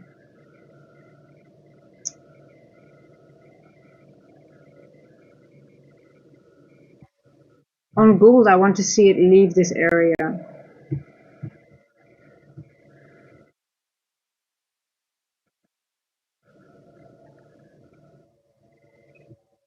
IFUG. So shoulder gold. The first presented fair value gap is like the first presented fair value of specific time-based ranges. So it doesn't have to be every hour. I have specific ones that I find valuable. That's the one in Asia, the ones in London session, one in New York AM session, and the one in New York PM session, and the open. So that's the one after 6 o'clock. But they're always half-hour ranges, and it's like the for the New York AM session is the range between 9:31 and 10. The New York PM session is the first presented fair value gap of 1:30 to 2. Then we have the Asia, when market opens, is the 6 o'clock one between 6 and 6:30. And then there is one, the London, the one after 3 o'clock, 3:01 till 3:30. And then there is, I also now, ICT said the one between 1:30 and 2 the London time. Usually he says that fair value gap is, but only applicable in the London session. So that's this one here. So we are below it now, so that's why you have like a confirmation that this is a short, right? So I guess on the 4 hour we're going down now. And this is the first presented of the midnight here. So that would be, if I would trade gold, I would take it down almost to midnight to this area. Let's see if we can frame a trade on gold. Yeah, I just want to, it's not leaving this area right now. Let's see. And Q's still hanging around in this area. I'm happy that I'm not in anything right now, guys. I'm more than happy to wait.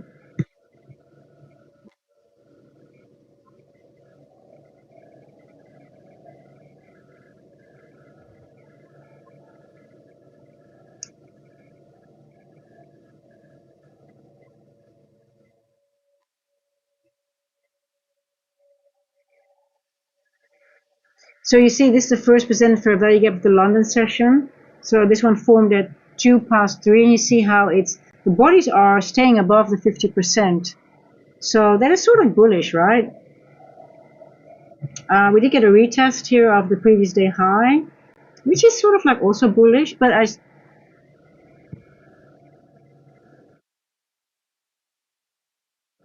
have you ever noticed how gold likes the previous day's midnight price usually in Asia? No, I have not. That's interesting. I like that.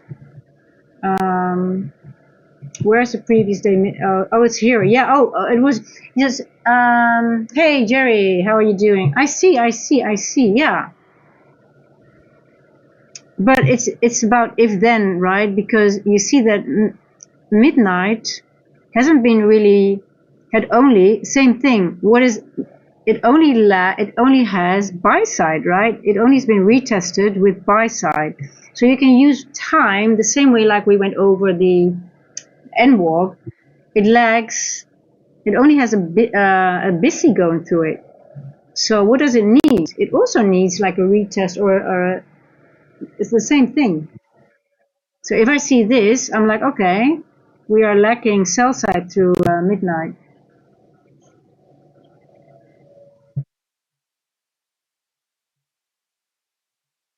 You see, this is what that's why I marked this one. What happens with gold a lot, it goes into that and it hangs around for a long time, and now it's going to go between this IFUG, so that's why I'm not touching it.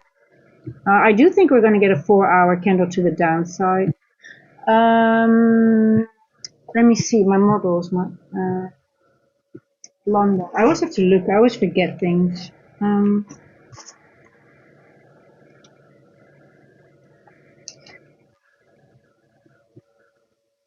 Now, I really don't think we're going to get a. We're going to go to Asia's low right now in London session. I think they're going to leave that for the TGIF. So, if you see here already, guys, the 20% is here, right? So let's just keep an eye on the 20% of the weekly range. Now, what I would like to see is that we go higher, then that means the weekly range becomes bigger, and that means this 20% range will go up. So I want to see that 20% range come somewhere just maybe up to here. So literally you can already sort of like predict maybe like how high are we going to go that this 20% range is going to go up here. So then we take Asia low when we go down for the TGIF move, right? So that's how I also look at those ranges. But it could go much, much higher anyway, and that the 40% or the 30% is somewhere here. But yeah, I think this is going to leave all the imbalances for the TGIF move. So that means to the downside, right? Because we're sort of bullish, right? You can see it's bullish, right, on NQ. The question is where you're going to enter.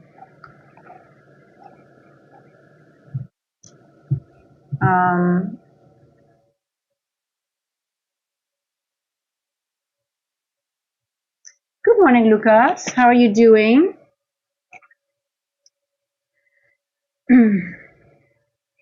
We're just waiting for a good entry.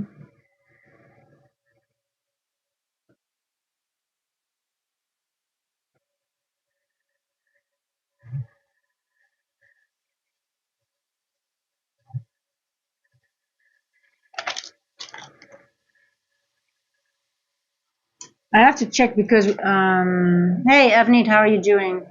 Equity open at 4 a.m. They will make the move. Yeah, we love the 350, 410 macro, right?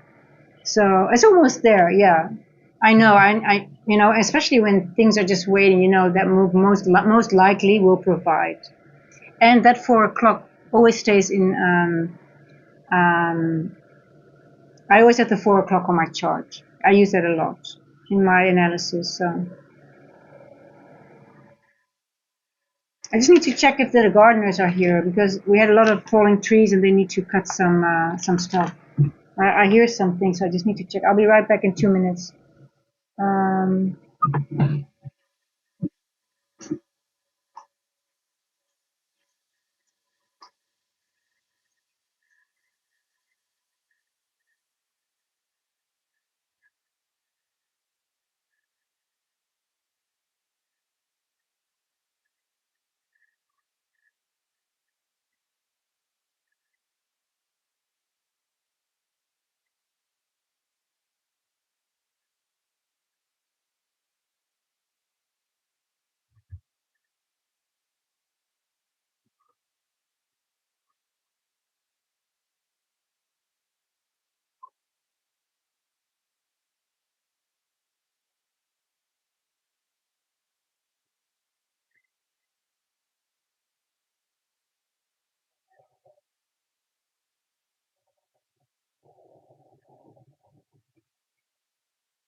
Shoulder gold. Thank you for subscribing, DBT.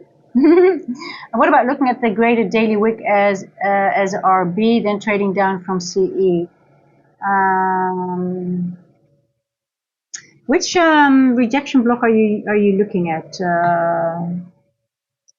Daily wick, the daily wick. On we're talking NQ, right?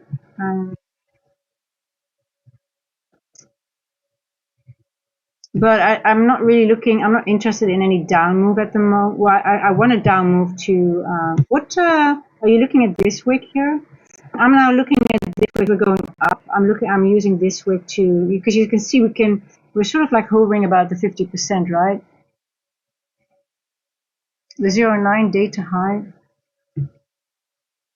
You mean the date? I don't. What's 09? You mean the date 09?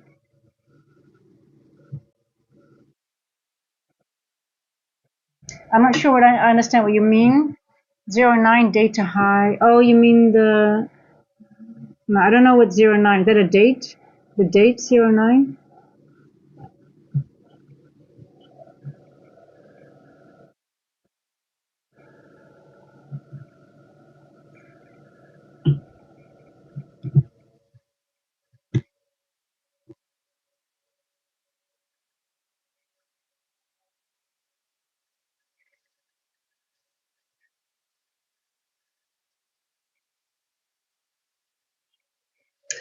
Um, 09. What do you mean? But we're not. I don't understand because you're talking about the daily.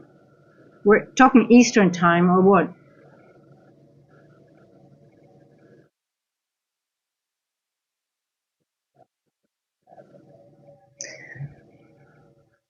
I didn't. I really don't understand. Newsweek was yesterday. 09 today. What is 09 today? We are Eastern 2 a.m., 3 a.m. There's no 9 a.m. right now. Today. Hey, Lucas, I trade gold and Q, but I'm not too crazy about gold at the moment. Let me see. See, I marked this area. I said it's going to probably most likely just go in this area for a long time. So that's why I don't even want to look at it at the moment. Because this happens a lot, right? Then you have like an area and then it just takes a lot of time. I've noticed that lately, then it just, it goes into that range and it stays in that range for a long time. So,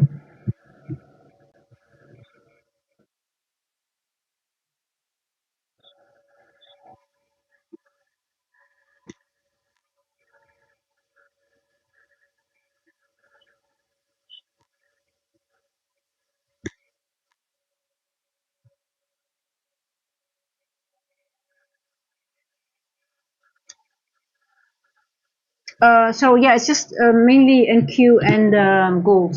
So, but gold, but I know we're entering in a time that price action does get a little bit more difficult. So, what about you? You trade gold and NQ as well, or only just NQ, or only gold?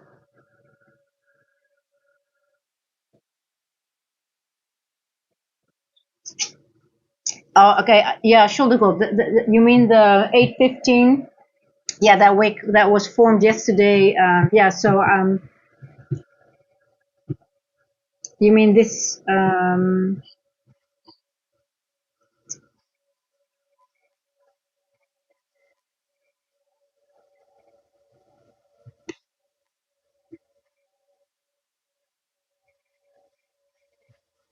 Yeah, the 9:30 high here, the 9 o'clock high.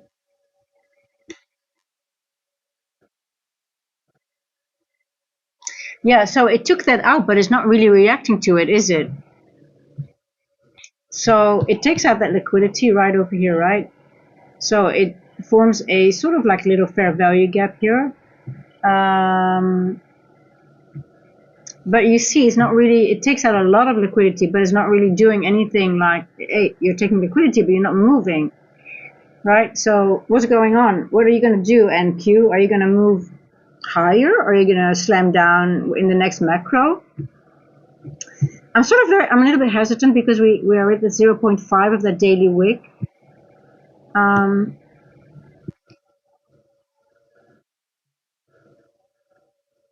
Everybody's now getting bullish, so and there's a lot of people that want to go short because of the taking out the liquidity here, right? I'm just gonna wait.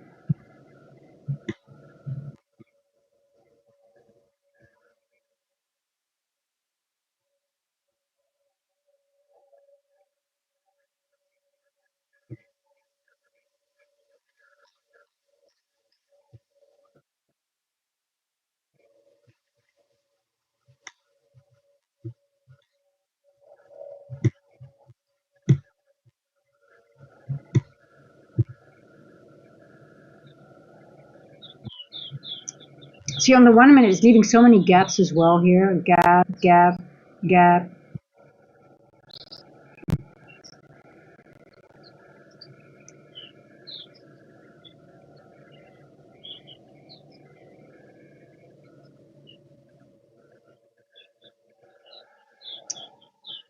It's a bit of a gamble for me. I mean, if I look at it now, I'm like, okay, I'm also bullish, but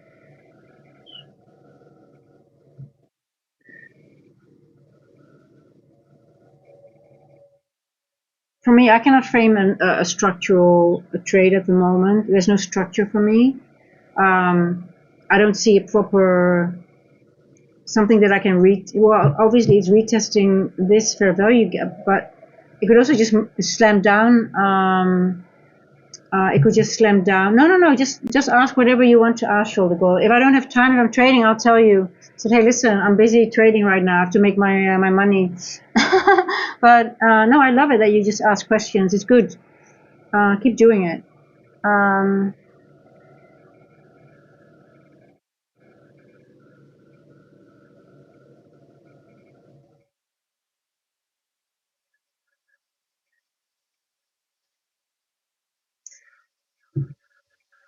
I think you're calling something a rejection block, which might not be the rejection block, Shoulder Goal. So I think that's the confusion a little bit, because you're looking at the daily, right?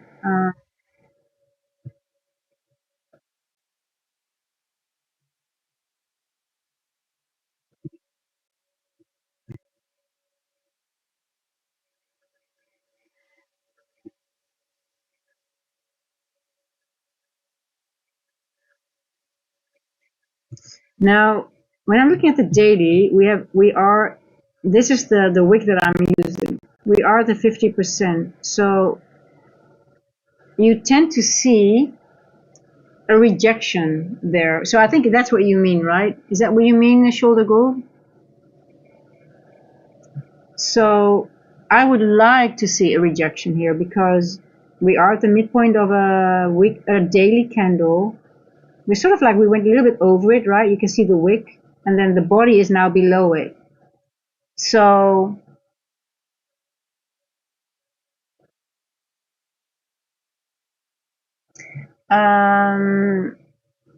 yes, but I mean there's a high right beneath that, the CE of the daily wick, which is look like engineered liquidity. Yeah, but we're already over that, right? We took that out. So this is not, well, this can be a significant level for a retest, yes. Old highs are always significant.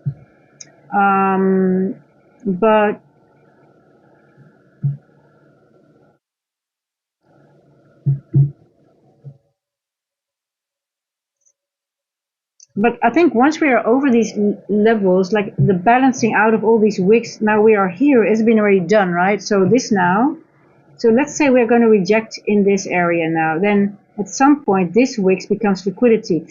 Well, I already have this NWOG as my point of interest and this event horizon, but we have to accept that we might have a few stops along the way, so to speak, because we have a lot of wicks here as well, and it will wick a few times as a, well, because a wick is just nothing else than a lot of imbalances. But it could do it at the 0.5 level, but it could also spike up to another level, right, to a 1/3 or another quarter level. So let's see. We have so for me, I'm not just going to say, oh, it's a 0.5, so I'm going short now. There's a high probability, but it could also just give one more spike up to the next level here, and then go down. So, well, the 0.5 is highly likely, yes, but today I would not, for me, it's a little bit of, it's too much risk to say, you know what, it's a 0.5, I'm going short from here. But yes, normally when something goes up, and there's like movement, then I would use that 0.5 as, and we're above the quarter percentage, I would say, okay, yeah, 0.5 is a nice TP.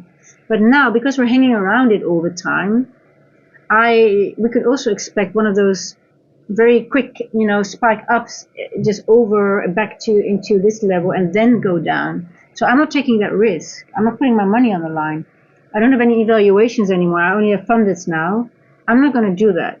I really want my structure, and if it spikes up, I don't care if I miss that move, because I know there will be a lot of opportunities, because I still have a lot of, I've got my levels here, and I've got some more PD arrays that I can use, and my NWOG, and then we get the TGIF as well later on. So, it's party time today. Exact. I need structure. I don't have. There's nothing I can. I don't see. I don't see a breaker here. I don't see. It is just consolidating. I don't have my AMD. I don't know what the manipulation move is yet. I don't know what the distribution move is. I just know that it's accumulating orders. But what is it going to? Is it going to? I want to be able to identify the manipulation move and then identify the distribution move. And for me, I just don't, and yes, it's at 0.5, I know. And it's sort of frustrating that it takes time, but this is where my growth is, just being able to sit on my hands and just being patient and being able to see it. And sometimes I see it too late, and then I have to journal that, like, hey, I missed that, and I missed that. But for me, just being at 0.5 is not enough at this time, because hey, I like to see that it's moving down right now. So 351, so let's see. So I would be more inclined to say, yes, it's 0.5, so we might go down. But look what it's doing at that fair value gap continuously. So I don't see any structure for me to play it all.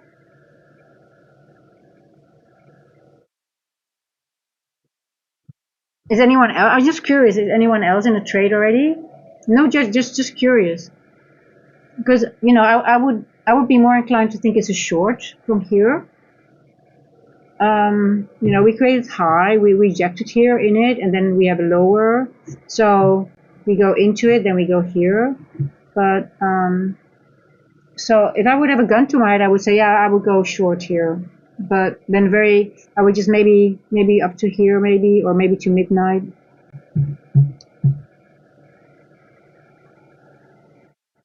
Oh, you're in a short? I see the short, and there's more. I would have more reason to frame a short than but it's just not enough structure for me.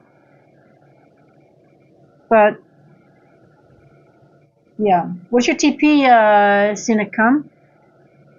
See, once it starts moving, it might be a fast move as well, and that's okay. I mean,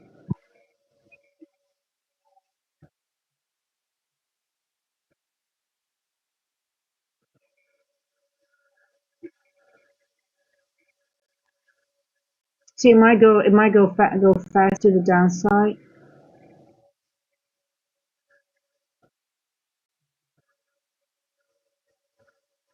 353, yeah, 20. It's sort of 2022, right?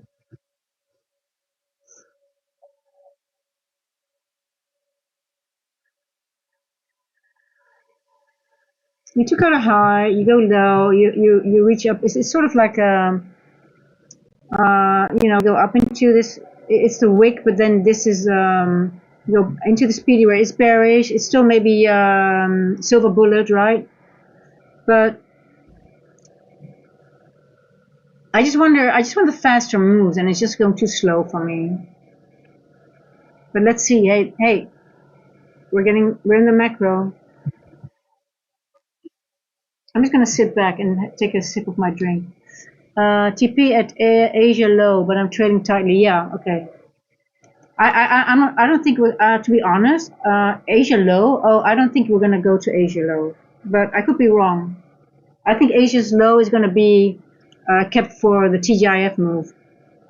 So I think we're gonna go higher first, and then we're gonna trail the 20, 30, 40%.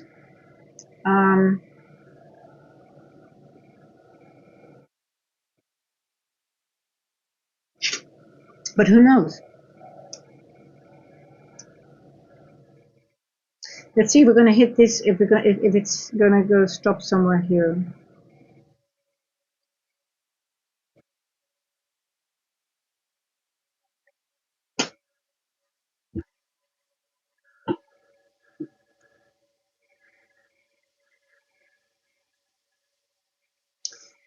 Yeah, because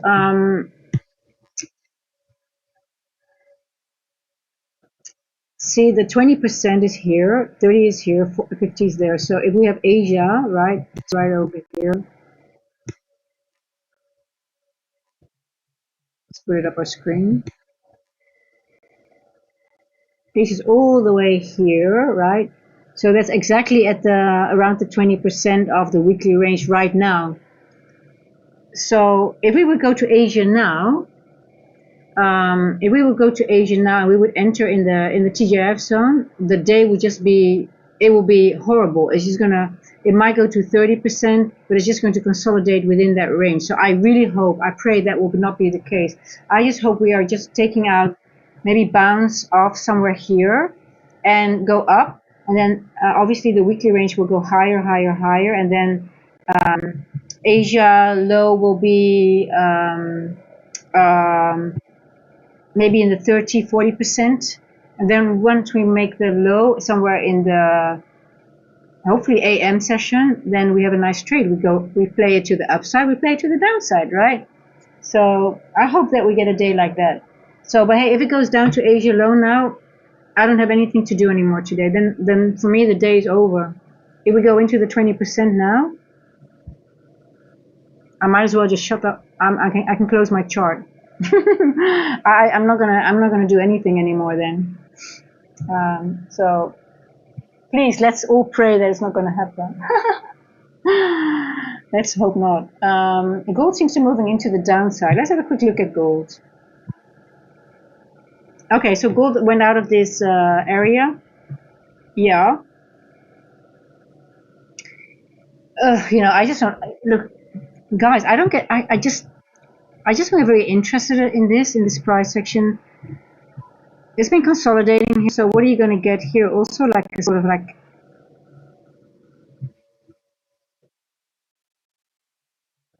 I think it's still bullish in a way, but I think the 4-hour candle is just going to form somewhere until here in this area, then go back up again.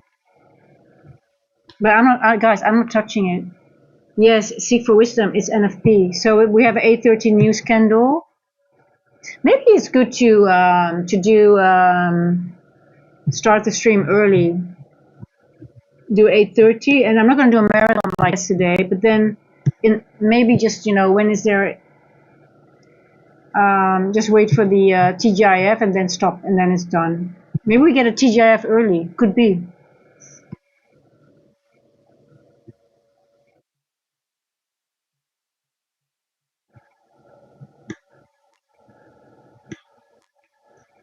Yeah, so for you gold traders, just be careful. I mean, it's ugly. Gold is ugly right now.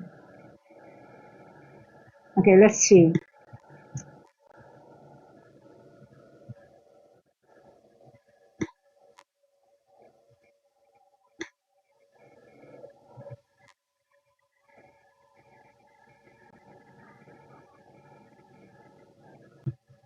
You see this wick here? I wonder how low we are going to go. I wonder if we can go lower than this area. 692. I wonder if London low is okay, let's see what happens.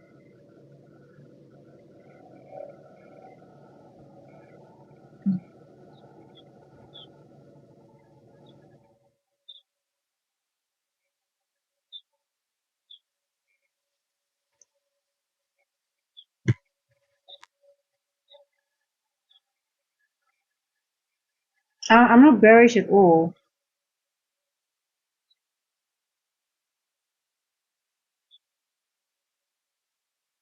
Let's see how far.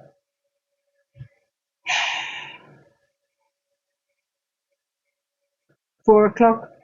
And the 4 o'clock is going to print exactly on the 3 o'clock. Do you guys see that? What's happening? Let's see in a few seconds.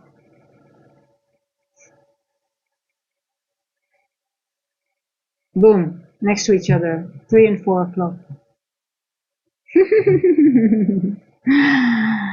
I'm not bully. I can't be bearish now. Yeah. We do have equal lows here. Let's see. How far down is gonna go?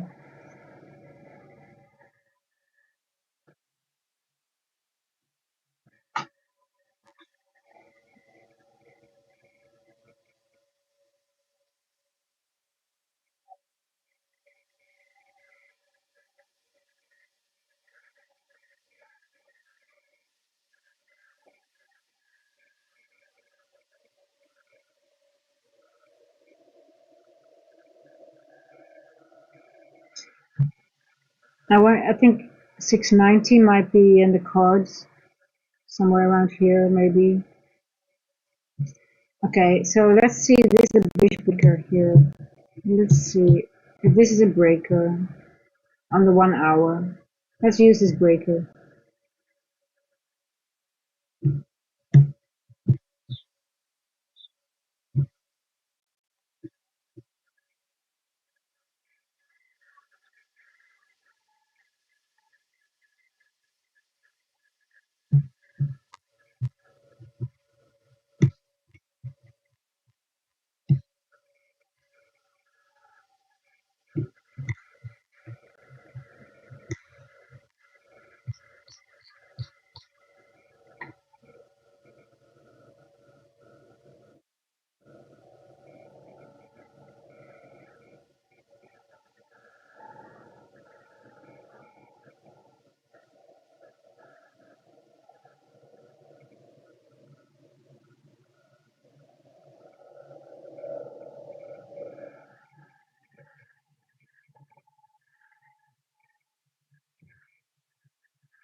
I think Asia low is going to be the TGIF move. I'm hoping that it's going to. If we are going now, it's just I might as well close my charts. If we are going to 20% now of the weekly range, if it's going to take Asia low now, I will be very disappointed, to be honest. I was okay. Well,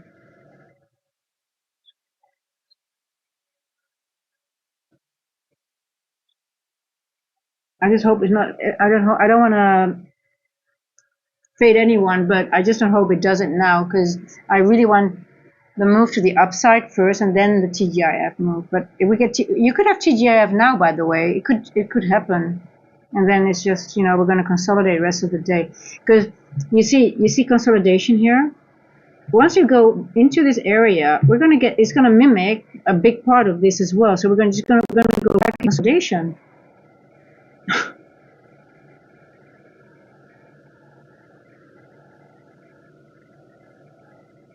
And actually, I'm so fed up being in that N walk. I was so happy that we were out of that N walk since yesterday.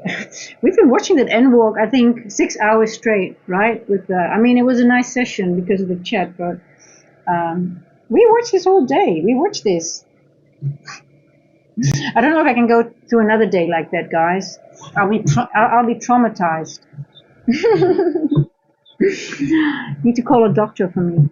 Okay, look how it's now reacting at this. What time is it? 4 past 4. Okay, let's see. I wanted to go back up. Um,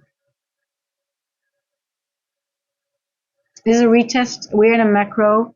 We're retesting this first presented, and look, that's why I mark this 150 to 210 macro. You see that's and it engulfs that also. So I think I'm almost inclined to go for a long. Um,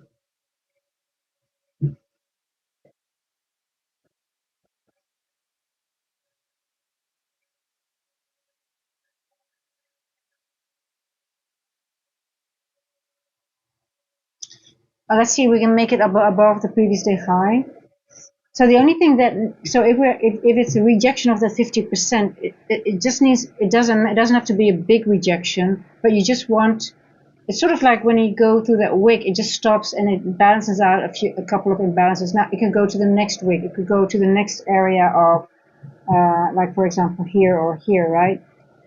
So if it goes over this fair value gap, I'm just thinking if it's going to engulf this one here. I might go for, what time is it? 5 past. I just want to make sure it doesn't slam down in this macro.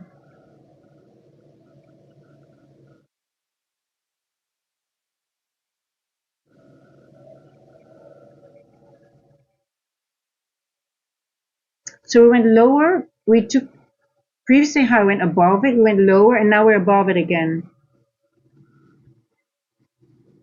And we're outside the N wolf. That's the main thing, guys. This is the main. This is also important. You don't want it to go back into the. I don't want it to go back into the N wolf. No, please, not again. Not again. Don't do that again, please.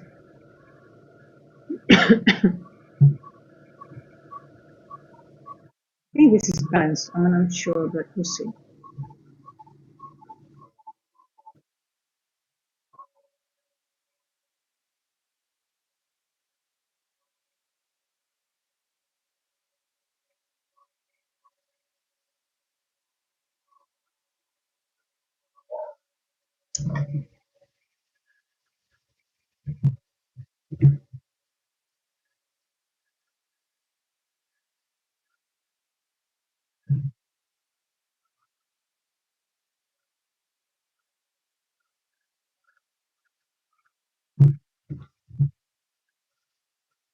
Exactly 4 o'clock, it went into this fair value gap, created a higher low than here. Now we still have a little gap here.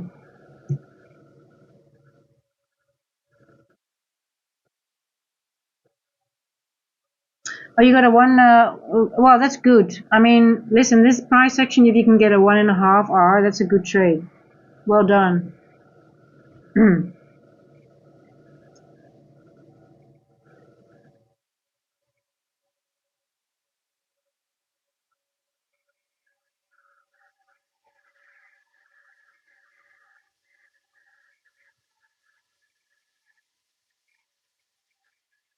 See you in AM.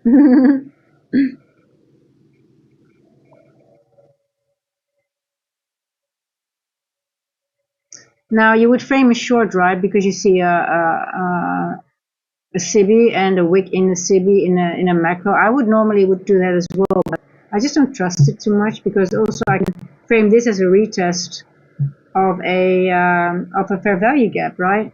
So I can frame both ways now. So I just don't know.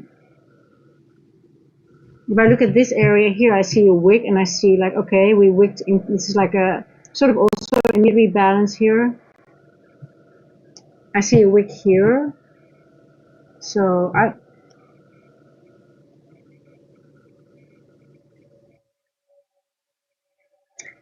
Simpson, I was looking at LON into gold and I shorted when I told you hit my TP. Now looking at the Nasdaq. Okay, you got your TP hit already.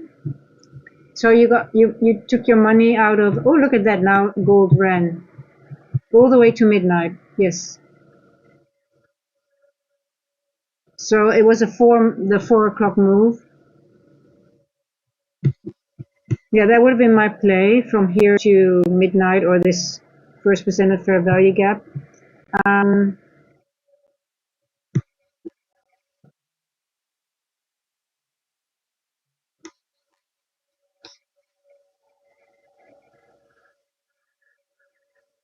Look how it's going. It's just,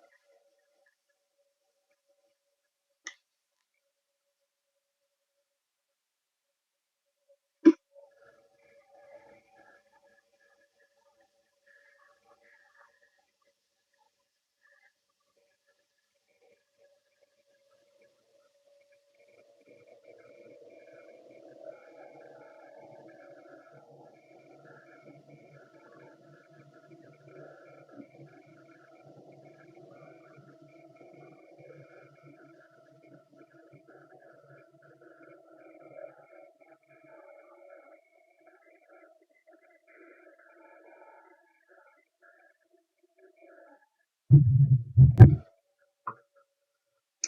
time is it?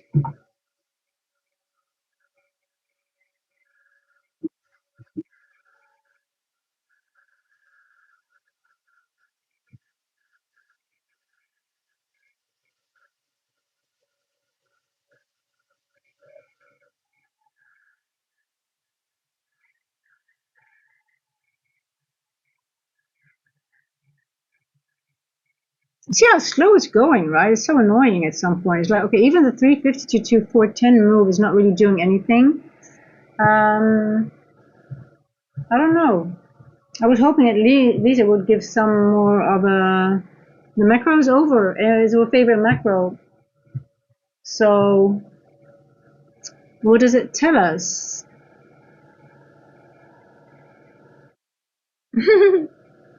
um, I really hope it's not gonna just go through this and then go into this level.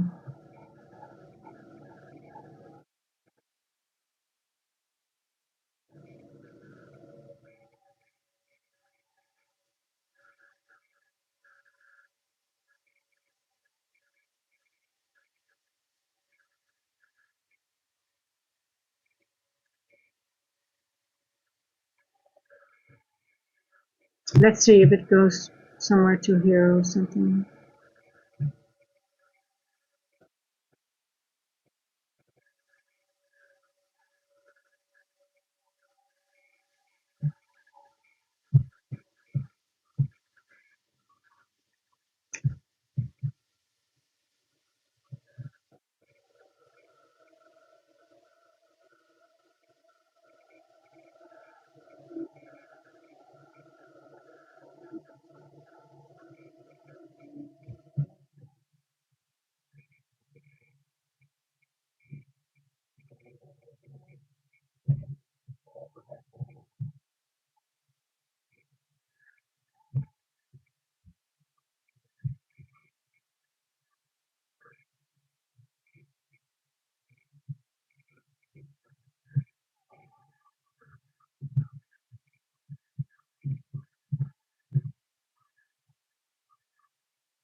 Okay, we got some movement after the macro. Let's see now.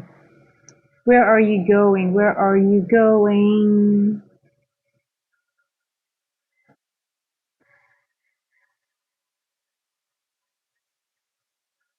So we do have a little gap here. So let's see if it goes all the way. Oof.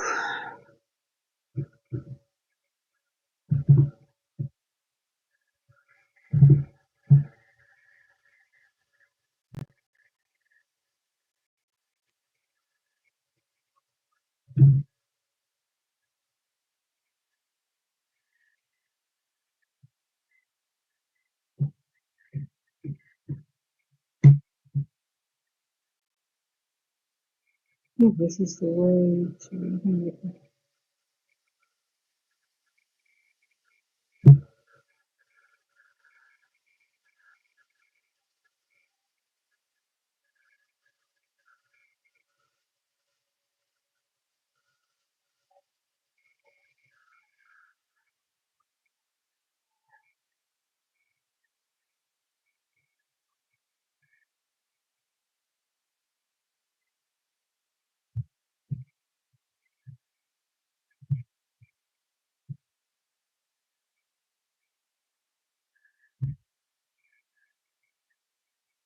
Oh my god, it's so slow, guys. It's just very annoying. Oh boy. Okay, I guess it's not really interested in doing a lot of. Oh, what am I doing now?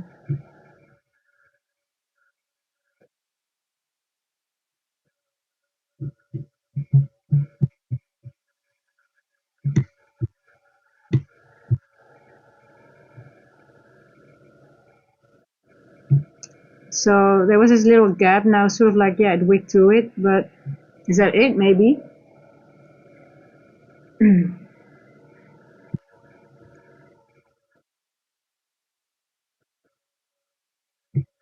We went into this wick here.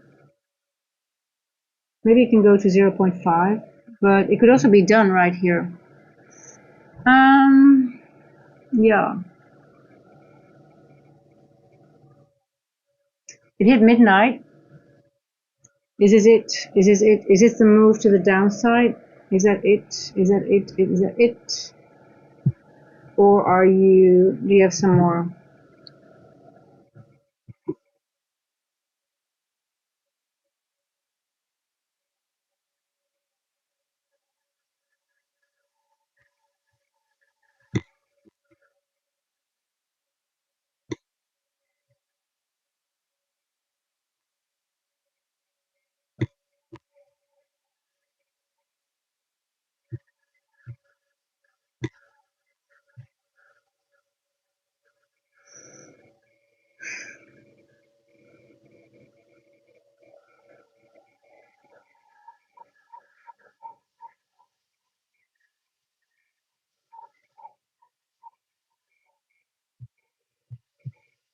Anyone still on a short?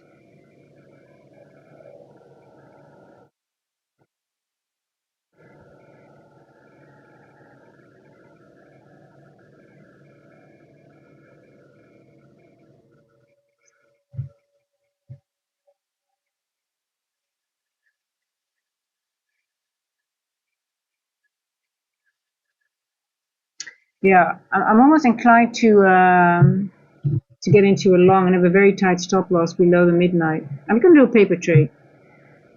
I might be it's a paper trade, guys. I'm not putting my money on the line with this one. Stop loss below midnight, because midnight, I don't want midnight to be.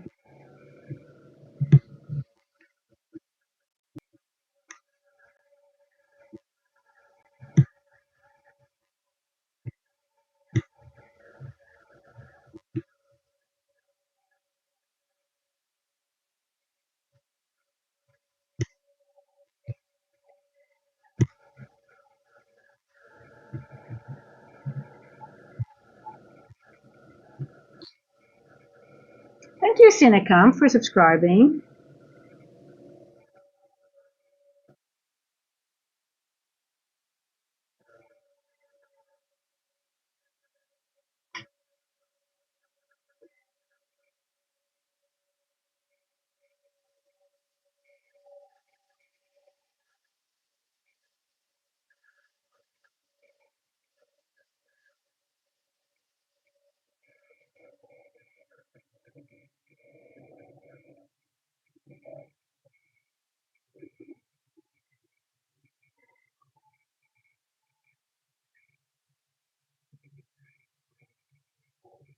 I actually still don't see a proper structure, though. I think one has to make one more leg down, so I might be stopped out.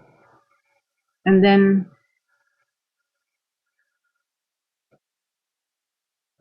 yeah, I think that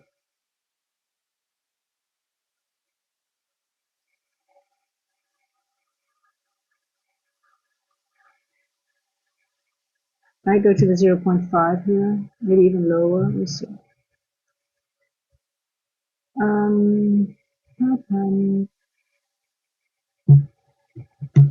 because we have this liquidity here. Yeah, I think it wants to take out this liquidity. Maybe the liquidity of, that makes sense, the liquidity of this macro, and then it go to 0.5 and just go to this London low, take out the London low. I'm going to be stopped out. I think it should take at least London low. Come on.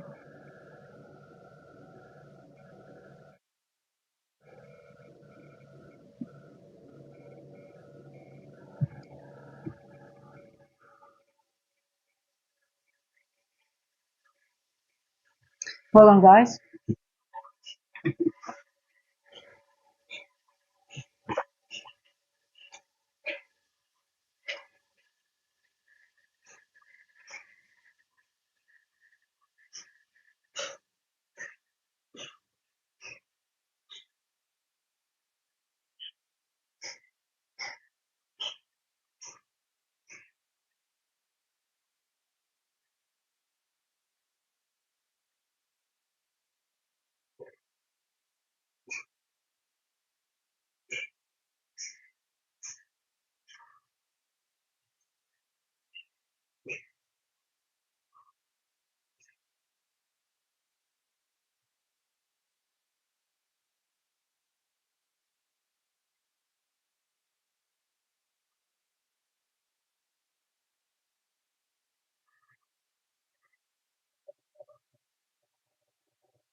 Okay, guys, I've got some workers coming to cut some trees on the balconies, but I'm still in the trade. Okay, good. No, hold on, just 1 second, guys. I have to do some stuff. Yeah, come in.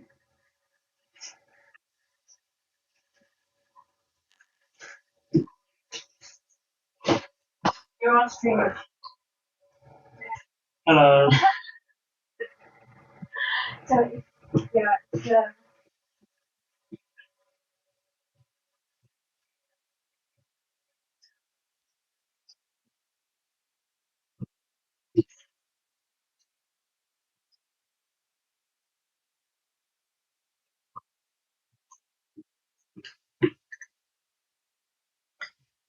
we're going to cut some branches because it's just we've got so much green growing, and it's just falling and just making a lot of hassle. So we don't cut trees here, by the way, but just things that are missing. Oh, Dolly.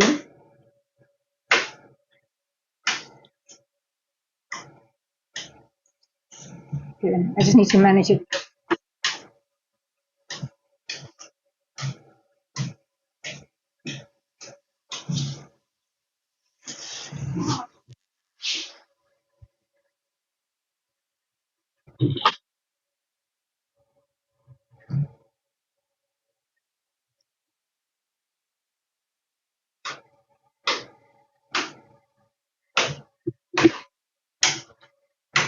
We had so much storm and rain and stuff like that. So hey, I'm still in the trade. I can't believe it. But I think I'll be stopped out, guys, because of this equal load.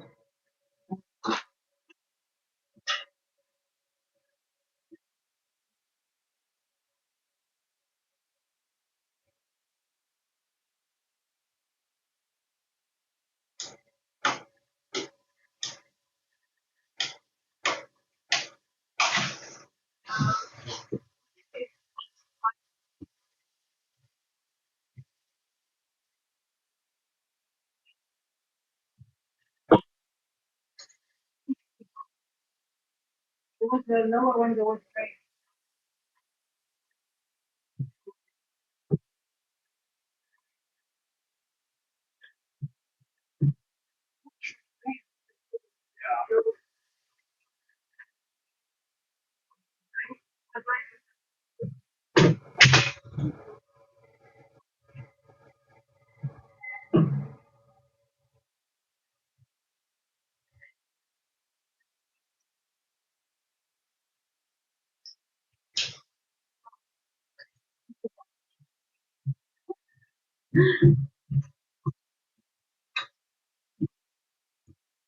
Still not stopped out. Is that amazing, guys? Yeah.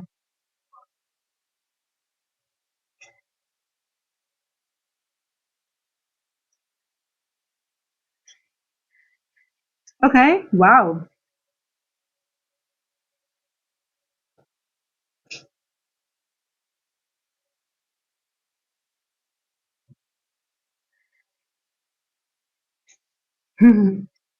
It's nice to live in a lush area because I love the trees. Don't get me wrong, but it just exploded. The summer started, and we had a lot of rain.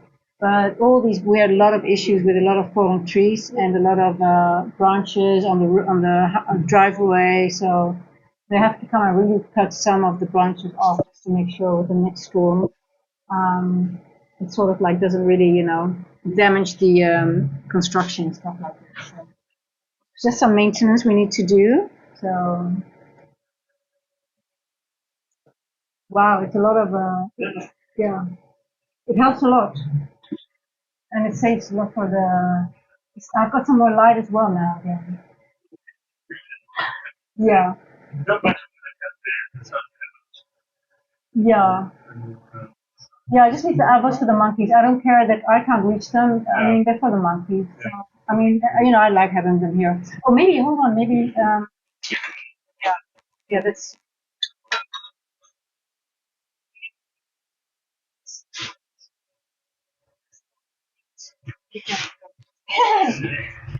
do you fit in between?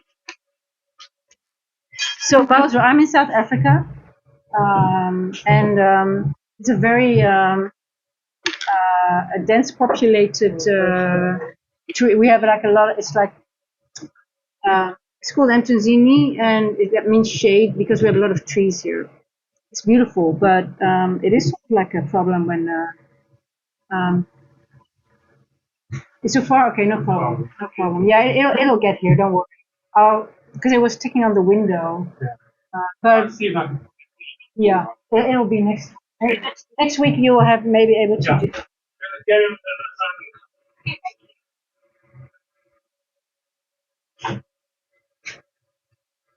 Thank you guys. So there we go. I'm sorry about that, guys. I took a sell for EU and I made 25 cents on my eval, but now my problem is hanging on to my winters and trusting my analysis. The moment you say you don't trust your analysis, you should not. You just stay out of the trade. You just only do the trades that you have. You sell. You have. You feel confident with, and if you don't have that, that means you have to work a little bit harder for that. Um,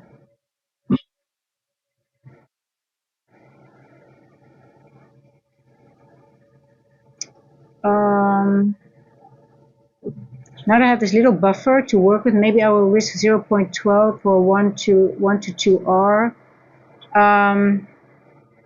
Yeah, but I think it's better to try to focus to 1 to 3 because that will give you a little bit more. If you for 0.12, it's okay. I think that's so fine. Just see what you can do. Hey, my trade is actually working out now. That's nice. I actually was thinking it might take out the London low, but it did not. So it's using this. This is now doing its work. So let's see if we can make it up all the way. So above 3 and 4. I might even add my go into my account. Well, you say you trust your analysis, but the moment you see blue or green, that means you actually don't. You're fooling yourself. Because I know I used to do that too. So the moment you feel nervous, you want to close your trade because you actually think, oh my God, it could slam down on me because you're not 100% sure. If I have my analysis 100% sure, I don't care about if it's a losing trade or winning trade because I accept the risk and I know that my analysis is according to my rules, but I could always be wrong because I still need to learn more sometimes. But I trust that I can just sit back and I can just let it go. And you guys can see the difference with me. I'm just really relaxed, and if it stops me out, it stops me out. And but if I'm nervous, I'm like, oh, then I'm just so right now, for example, I sort of like missed when I entered the trade. It's a paper trade, but I still feel the same. I'm sort of like, oh, okay, it's working out. I get excited, but I still have this London low, and these equals have not been taken out yet. So I'm like, I think it's going to take me out. So I missed something there. But if you do not, if you get nervous and you want to take out your profit, that means you're not trusting your analysis. Because you just see green, you think, oh my God, I'm green. I want to take it. So you're just fooling yourself by saying, I trust my analysis. I'm just being honest with you. And I just, because that is part of the emotional thing. Oh, it's green, so I want to take it. So at least I got to win because you don't want to take a L, which is normal. So,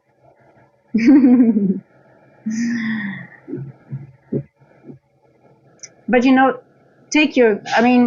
the phase that you're in, take your green. If you feel like doing it, you do it. You take it, but you journal it. You watch the trade. And you feel a relief, right? When you take that, you take it off, and you feel a relief.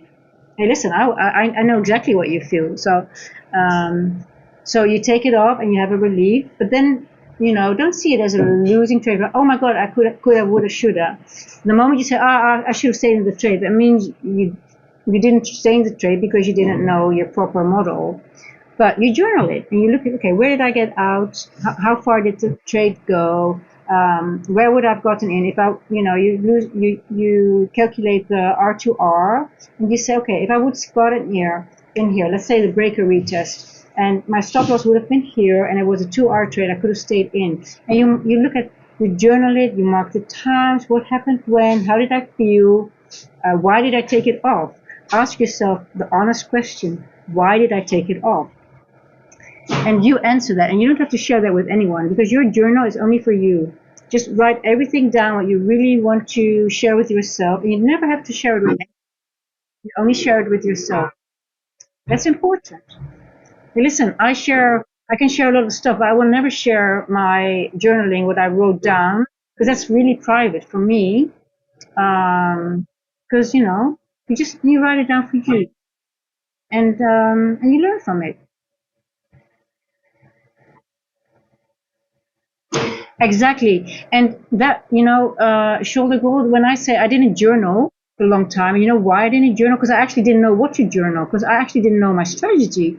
So I do say I wish I started sooner, but for a long time I was like, yeah, but what do I need to journal? I don't know what I'm like actually looking for. I I did, and then when I started getting into ICT, you get names for specific things. Oh, a breaker, or a this volume profile is this portfolio. Yes, you got volume nodes, and you got like some specifics. But for me, like looking for specific, like for example, here I actually don't see a real structure here. I should be stopped out for this trade because I don't have a proper structure. It's not a breaker retest. We're actually below a first presented fair value gap. So actually the long is really stupid. We have, so now I was sort of like distracted. We have equal lows here. So I'm like, why did I get in? I have to journal that. Like I got in because I was like, oh my God, I walked away from you guys. I felt a little bit guilty. I thought, oh my God, I have to get in a trade or something, things like that. Or I heard them already and I'm like, oh, let's get in a trade so I can make up for walking away. Things like that. That does go through my head then a little bit. But this is not a good trade. And if even will it go up, it's just not. I mean, it's not a structural trade. Yeah, I'm using this trade, but we are below the 50% of that trade. So let's just see. I mean, but so not journaling is sometimes just because you're like, yeah, but what do I need to journal? I don't know what I'm looking for. You said in the shower. You mean that one? No, well, I don't think, there is something hanging out, but I think you guys are getting it on the out. There's just one branch on the outside. Happy with that thing. Well, if you can take it, you're allowed to. It's fine. Yeah, no problem. It's a little bit messy. Don't worry.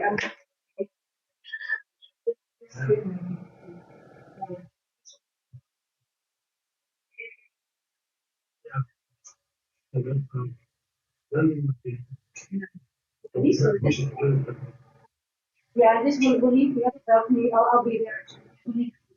So you can get back to next house.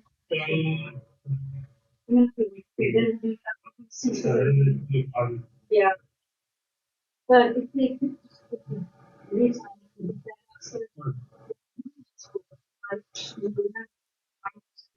Yeah. Hey, thank you, Mike.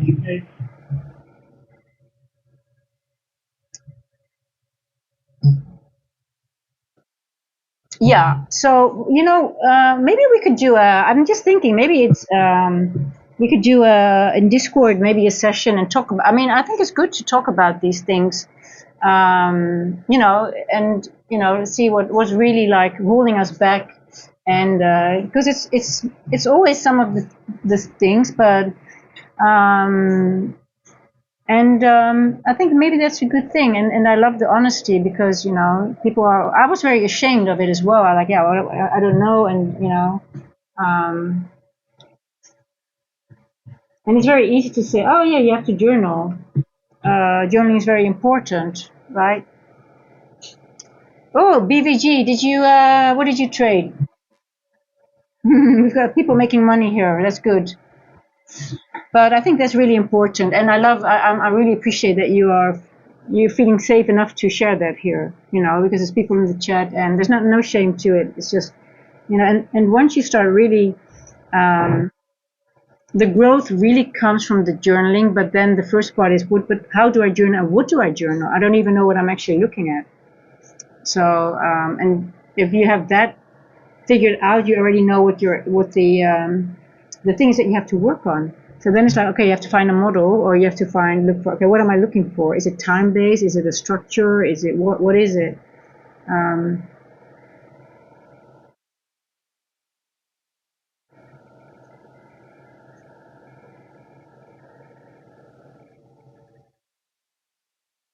Okay, I'm going to be stopped out, which makes sense, obviously. This was a really stupid. It's a paper trade anyway, but it doesn't matter. It's still stupid, and it still needs to be journaled properly. So see here, equal lows here equals London low, and the London low is as formed in that 150 to 210 macro. So let's see if it's going to be taken out.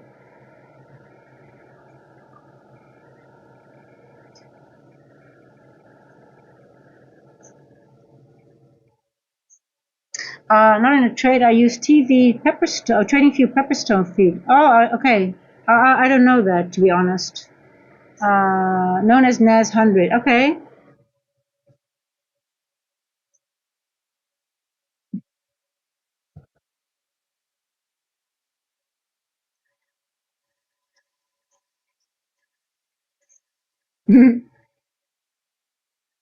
I've got a lot more light now, right? This was the same like in winter time, but you know the green just exploded in a few weeks because we had so much rain. It was just crazy how much still enough green for the monkeys. Oh my god, guys, this is such a slow, but it's good to see this, right? Okay, stop loss. I'm taken out. Now let's see what happens. But it makes sense, right, for a short, because macro time, we go into this fair value gap above the previous day high. We retest previous day high, you can go short. Your stop above, like I would somewhere around here. Then we go back into the range, you go back up again, now even lower than this one, so you're safer. 430, yeah, let's see how low it goes. Hey Archon, listen, we've got such an awesome chat here, and it takes both ways, right? To just, and I mean, the reason I started this channel is also to be just, you know, share knowledge, but also be honest and really. I did think about like it has to be like a safe space for people to, you know, like what people are sharing here right now. I think that takes guts as well, and like to really help people speed up their journey and learn from our mistakes who are in the race a little bit longer, right? So yeah, and it's I think and it feels good to be able to be transparent with, you know, like-minded people. So that's part of building the community, and that's the whole thing that I really enjoy most about doing this YouTube channel. Just in 3 months, in the mid of the month, it will be 3.5. But yeah, it just feels amazing. Also for me, just to be able to share, you know, my things that I'm struggling with patience. So even though I'm doing well, you know, doing better, but hey, patience is sometimes a thing for me. In life generally, and then in trading, it's emphasized. It's really like, yeah. So you know, we have to grow together. How are you doing, Erkan? What are you trading? Are you ICT trader, or do you use other concepts? PVG, 3 indicators. I use ICT kill zones and pivots. Hey, I've got that one as well on my charts. How moving average, and also the CFD set on the weekly. Okay, I also use the ICT kill zones. You recognize it probably on my charts. Cool channel. Doesn't matter if your trades are the check. It feels is great. Yeah. Well, hey, listen. I have some pretty good, awesome trades as well, but also losing trades. It's all there. The bad, the good, the bad, and the ugly, and that's what it's all about, right? Share everything. Be totally transparent. And well, I mean, I'm honest that I don't feel comfortable sharing my inner thoughts that I put on my journal because those are private, right? But yeah, but it's good to share like what you're struggling with, and no matter what level you are, we all have something that we're struggling with, and all we have something that we can get better at. Like I said, I'm getting really good at the distribution move, but now I have an issue that I chill too fast. So my 8-hour trades become 3 or 2-hour trades. So I have to work on that. But hey, I still bank a lot of the times 50 to 60 to 100 points on NQ. But then again, it's like, okay, I chill too fast and I lose out on big part. But I re-enter obviously, but that's not the point, right? It's sort of like, so Erkan, I just use TradingView. I write things in it and then I just print it and I make a PowerPoint and I just put all the slides in there. But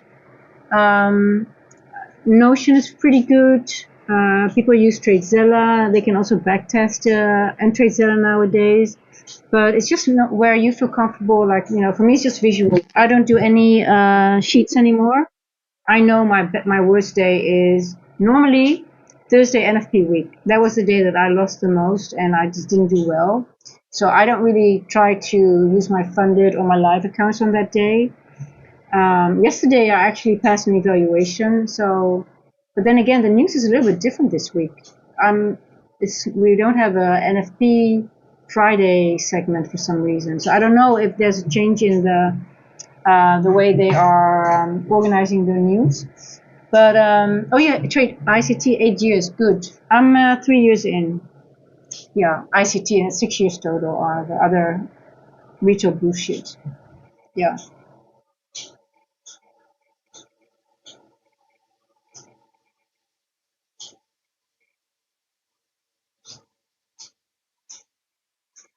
Oh, your patience is as well. Yeah. And it helps when I'm on stream patience wise because it also it helps me as well. Because if I'm by myself, I could fall in that trap again.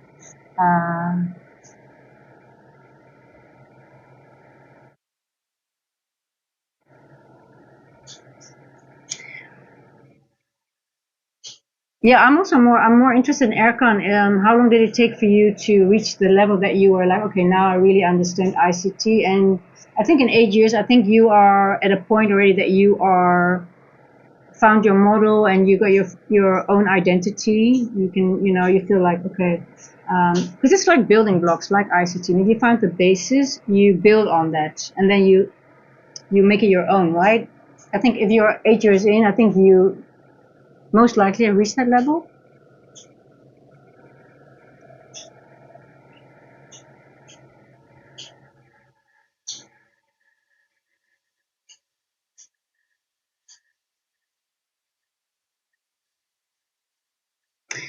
But so I've really been thinking, guys, about the Discord, right? Because the Discord was because I'm just talking here, and the Discord was just mainly we got it up really running like after 2 months already because there were a few people asking for it.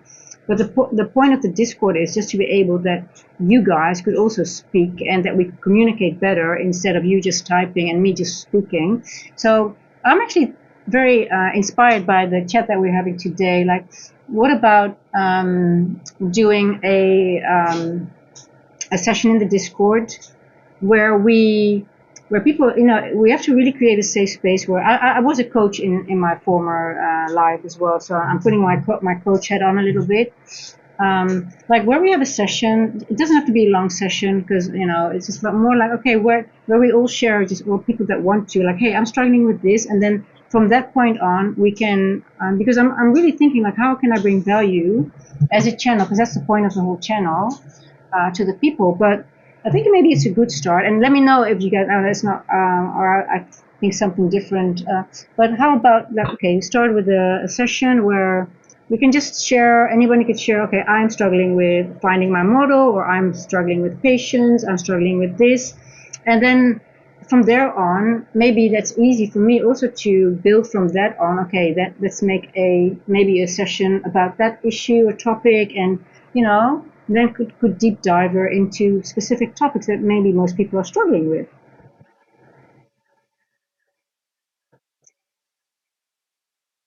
So what's the purpose of the Fibonacci? Good question. So I'm looking at the Fibonacci to see if we're reaching the 0.5. So let me tell you why. Let's go to the 1 hour. Now, so the people that are ICT based trade, we all know about TGIF, right?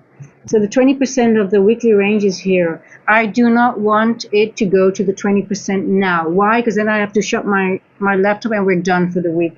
So I'm just hoping that this calculation, that I'm just watching how far are we going to go into the OTE, so like the OTE levels, before it goes back up. So I'm good if everything stays above in this area. So I'm just hoping that we might just go here, maybe here, and that's it.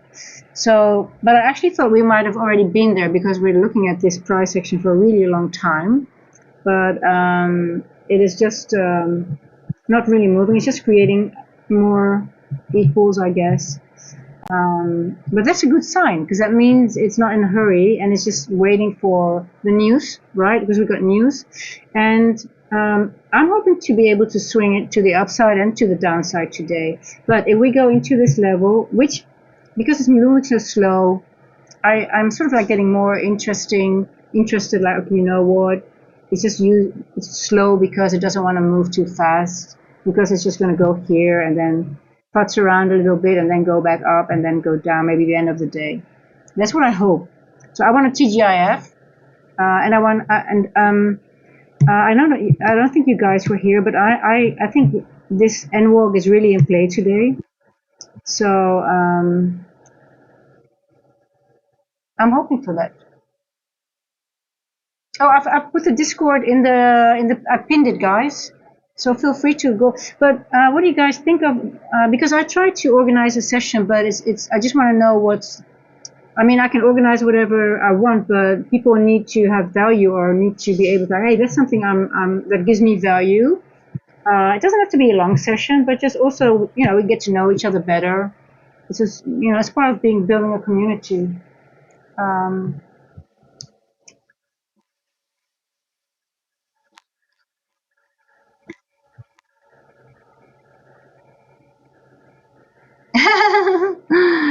It is slow, but listen, it gives me sort of like it is not very exciting. I totally agree, but on the other hand, it does give intel, and it sort of like makes me happy that it's not fast, because then maybe it's just planning only to go to this level, or maybe even to this level or this level, but it's sort of like, you know what, I've got 3 hours to do that. Let me just take the time, and this is also part of the time that we're in, right? So that's why we have to take shorter trades.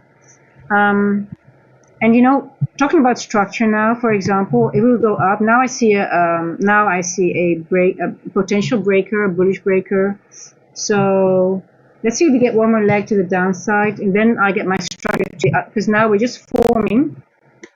Like, it might be shit, but look what we're doing. We're creating a high, a lower high. This is beautiful trendline liquidity. I mean, it is beautiful. It's a beautiful line. So it sort of makes me exciting for the coming move. I see a potential new breaker here. I see another breaker here I can use. So it's sort of like it's creating the structure that I need to be able to frame a proper trade, right? Like I said, for example, you have a breaker retest. We're going to take shorter trades. I'm not going to go for the long moves. My B plus, my current B plus, have to become my A plus setup when we go in higher time frame consolidation. Because my large move might not play out that much, right? Backtesting or trade reviews. Yeah, but backtesting, you need to know what to backtest, right? Because like for me, I didn't backtest for a long time because I actually didn't know what I was looking for. And Schuldegold, I think, you sort of confirmed that as well. And I think I didn't really want to. I wasn't honest about that, to be honest. I just said, yeah, I haven't. I think I have something, but it was not. It was just not really based on anything. It wasn't. I didn't have a clear model. I didn't actually know what I was looking for. Yeah, I understand that, you have pivots and things, but the logic of a real structural setup wasn't there at that point. So, but yeah, Shemo, I think it's whatever where we can start, and we build from there, and we see where most people are interested in. We can do that. That's what I like to do.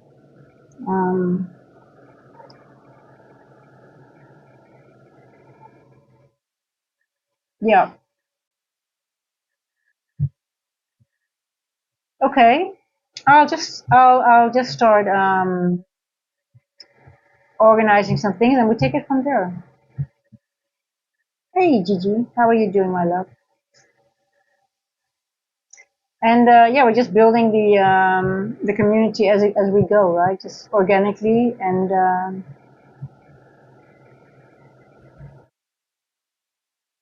you see what we're doing on the hour? We're just creating we're higher time frame, a consolidation at its best. 1, 2, 3, 4, 5 hours, literally in a range, we're forming just a range. So I don't trade that. Let's see what gold is doing. I think gold is bullish, right?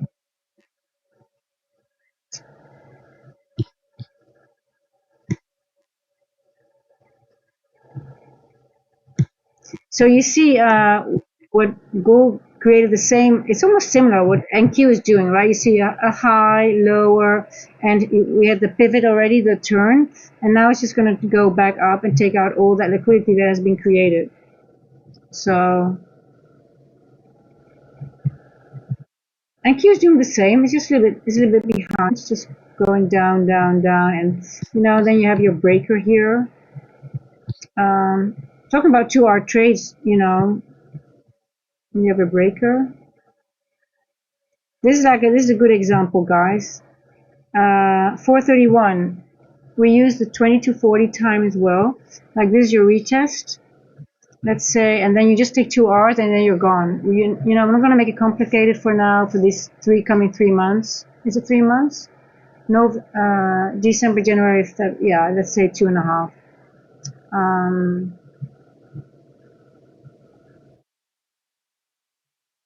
You have a retest here of this breaker, right? And you just go for 2R because a good breaker retest always should give you 2R. Let's say you put it below this low here.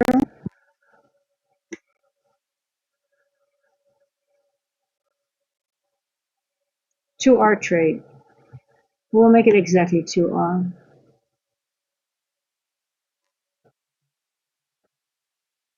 There you go. You got your 2R trade, breaker retest. And you have your confidence as well because you also, you see this the fair value gap here. So this could have been a trade. We're going to do that more. I mean, I'm going to do that more on stream as well.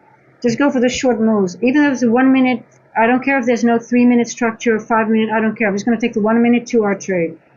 And it could reverse from there, right? It's okay. But, we've got original consolidation, sell side, buy side, boom. I don't care if it goes higher. Take my 2R and it's it, right? So, does this make sense to everyone? The retest of a breaker. This is a breaker. The close, we got liquidity sweep right over here. We got a low, a high, a lower low. And then the breaker is activated by this candle because it closed above it. Then you wait for the retest and then you take your 2Rs. But you have to frame it by the retest is here and then you frame your stop is below the breaker. And then you always, a good breaker retest always gives 2R. It's almost, it makes sense here because you still see the liquidity, obviously, right? And you want it to be that you have more liquidity to the upside. That means you're safe, right? So you see Either you take it here, there's more liquidity, but you don't care. You just take it to your 2R. But you have to take it very close to the retest. You cannot take it here because then you can't make the 2R. So I'm going to do that more now, guys. I don't use those smaller trades. I mean, it's not that small actually. I hate when I talk like that. It's not. It's like, oh my. How many points was it?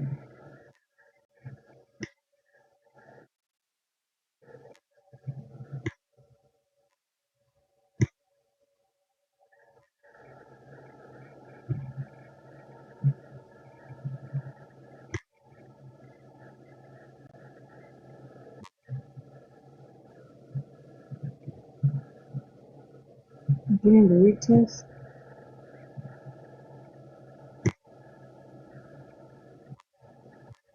Okay, it's just 5 points. I don't normally do that, but I guess that's the time we're in.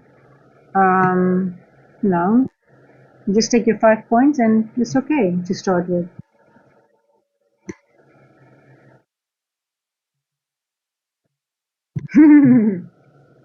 But anyway, we're going to do that more. Now let's have a look. Is it worthwhile to stay on? I mean, is it going to do much? I'm just thinking maybe just to start the stream a little bit earlier, like say the 8:30, because when we have the news, like start a bit 8:45ish instead of 10 o'clock, because I usually, because of the news is coming out, and then if it's so slow now and it's already 5 o'clock, I'm like, okay, you know what, news is coming pretty soon. It's just, I don't think it's going to go do a lot. So maybe it's better just to take a break and then come back at 8:30, 8:45. Let the news candle run. Is that okay with you guys? Yeah, exactly. I mean, I also think like, we're getting a nice, the structure is building, so I like it. But I'm not interested in this price action. I would rather wait for the news candle to see what it does, and that gives them a little bit more clarity as well for the rest of the day, for the AM session. But hey, I'm happy, guys. I'm happy that we didn't go to the 20% of the weekly range, because I just thought, oh my God, that's going to be the rest of the day's consolidation. It just goes 20, 30, 40% max and just consolidates back and forth, back and forth. I just close my trades and I'm done. I'm literally done for the day. I want to see where gold is in the weekly range.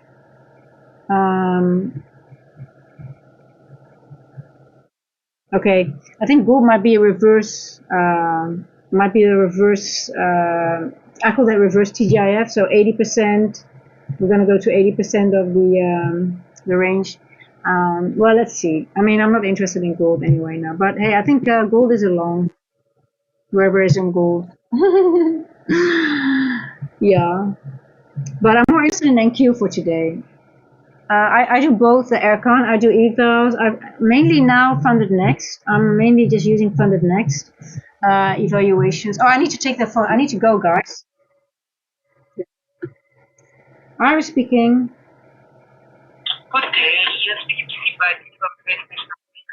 Yes, let me just close my. I need to say bye bye, and then to some people, and then I need to talk to you. So let me just, and then I'll be back.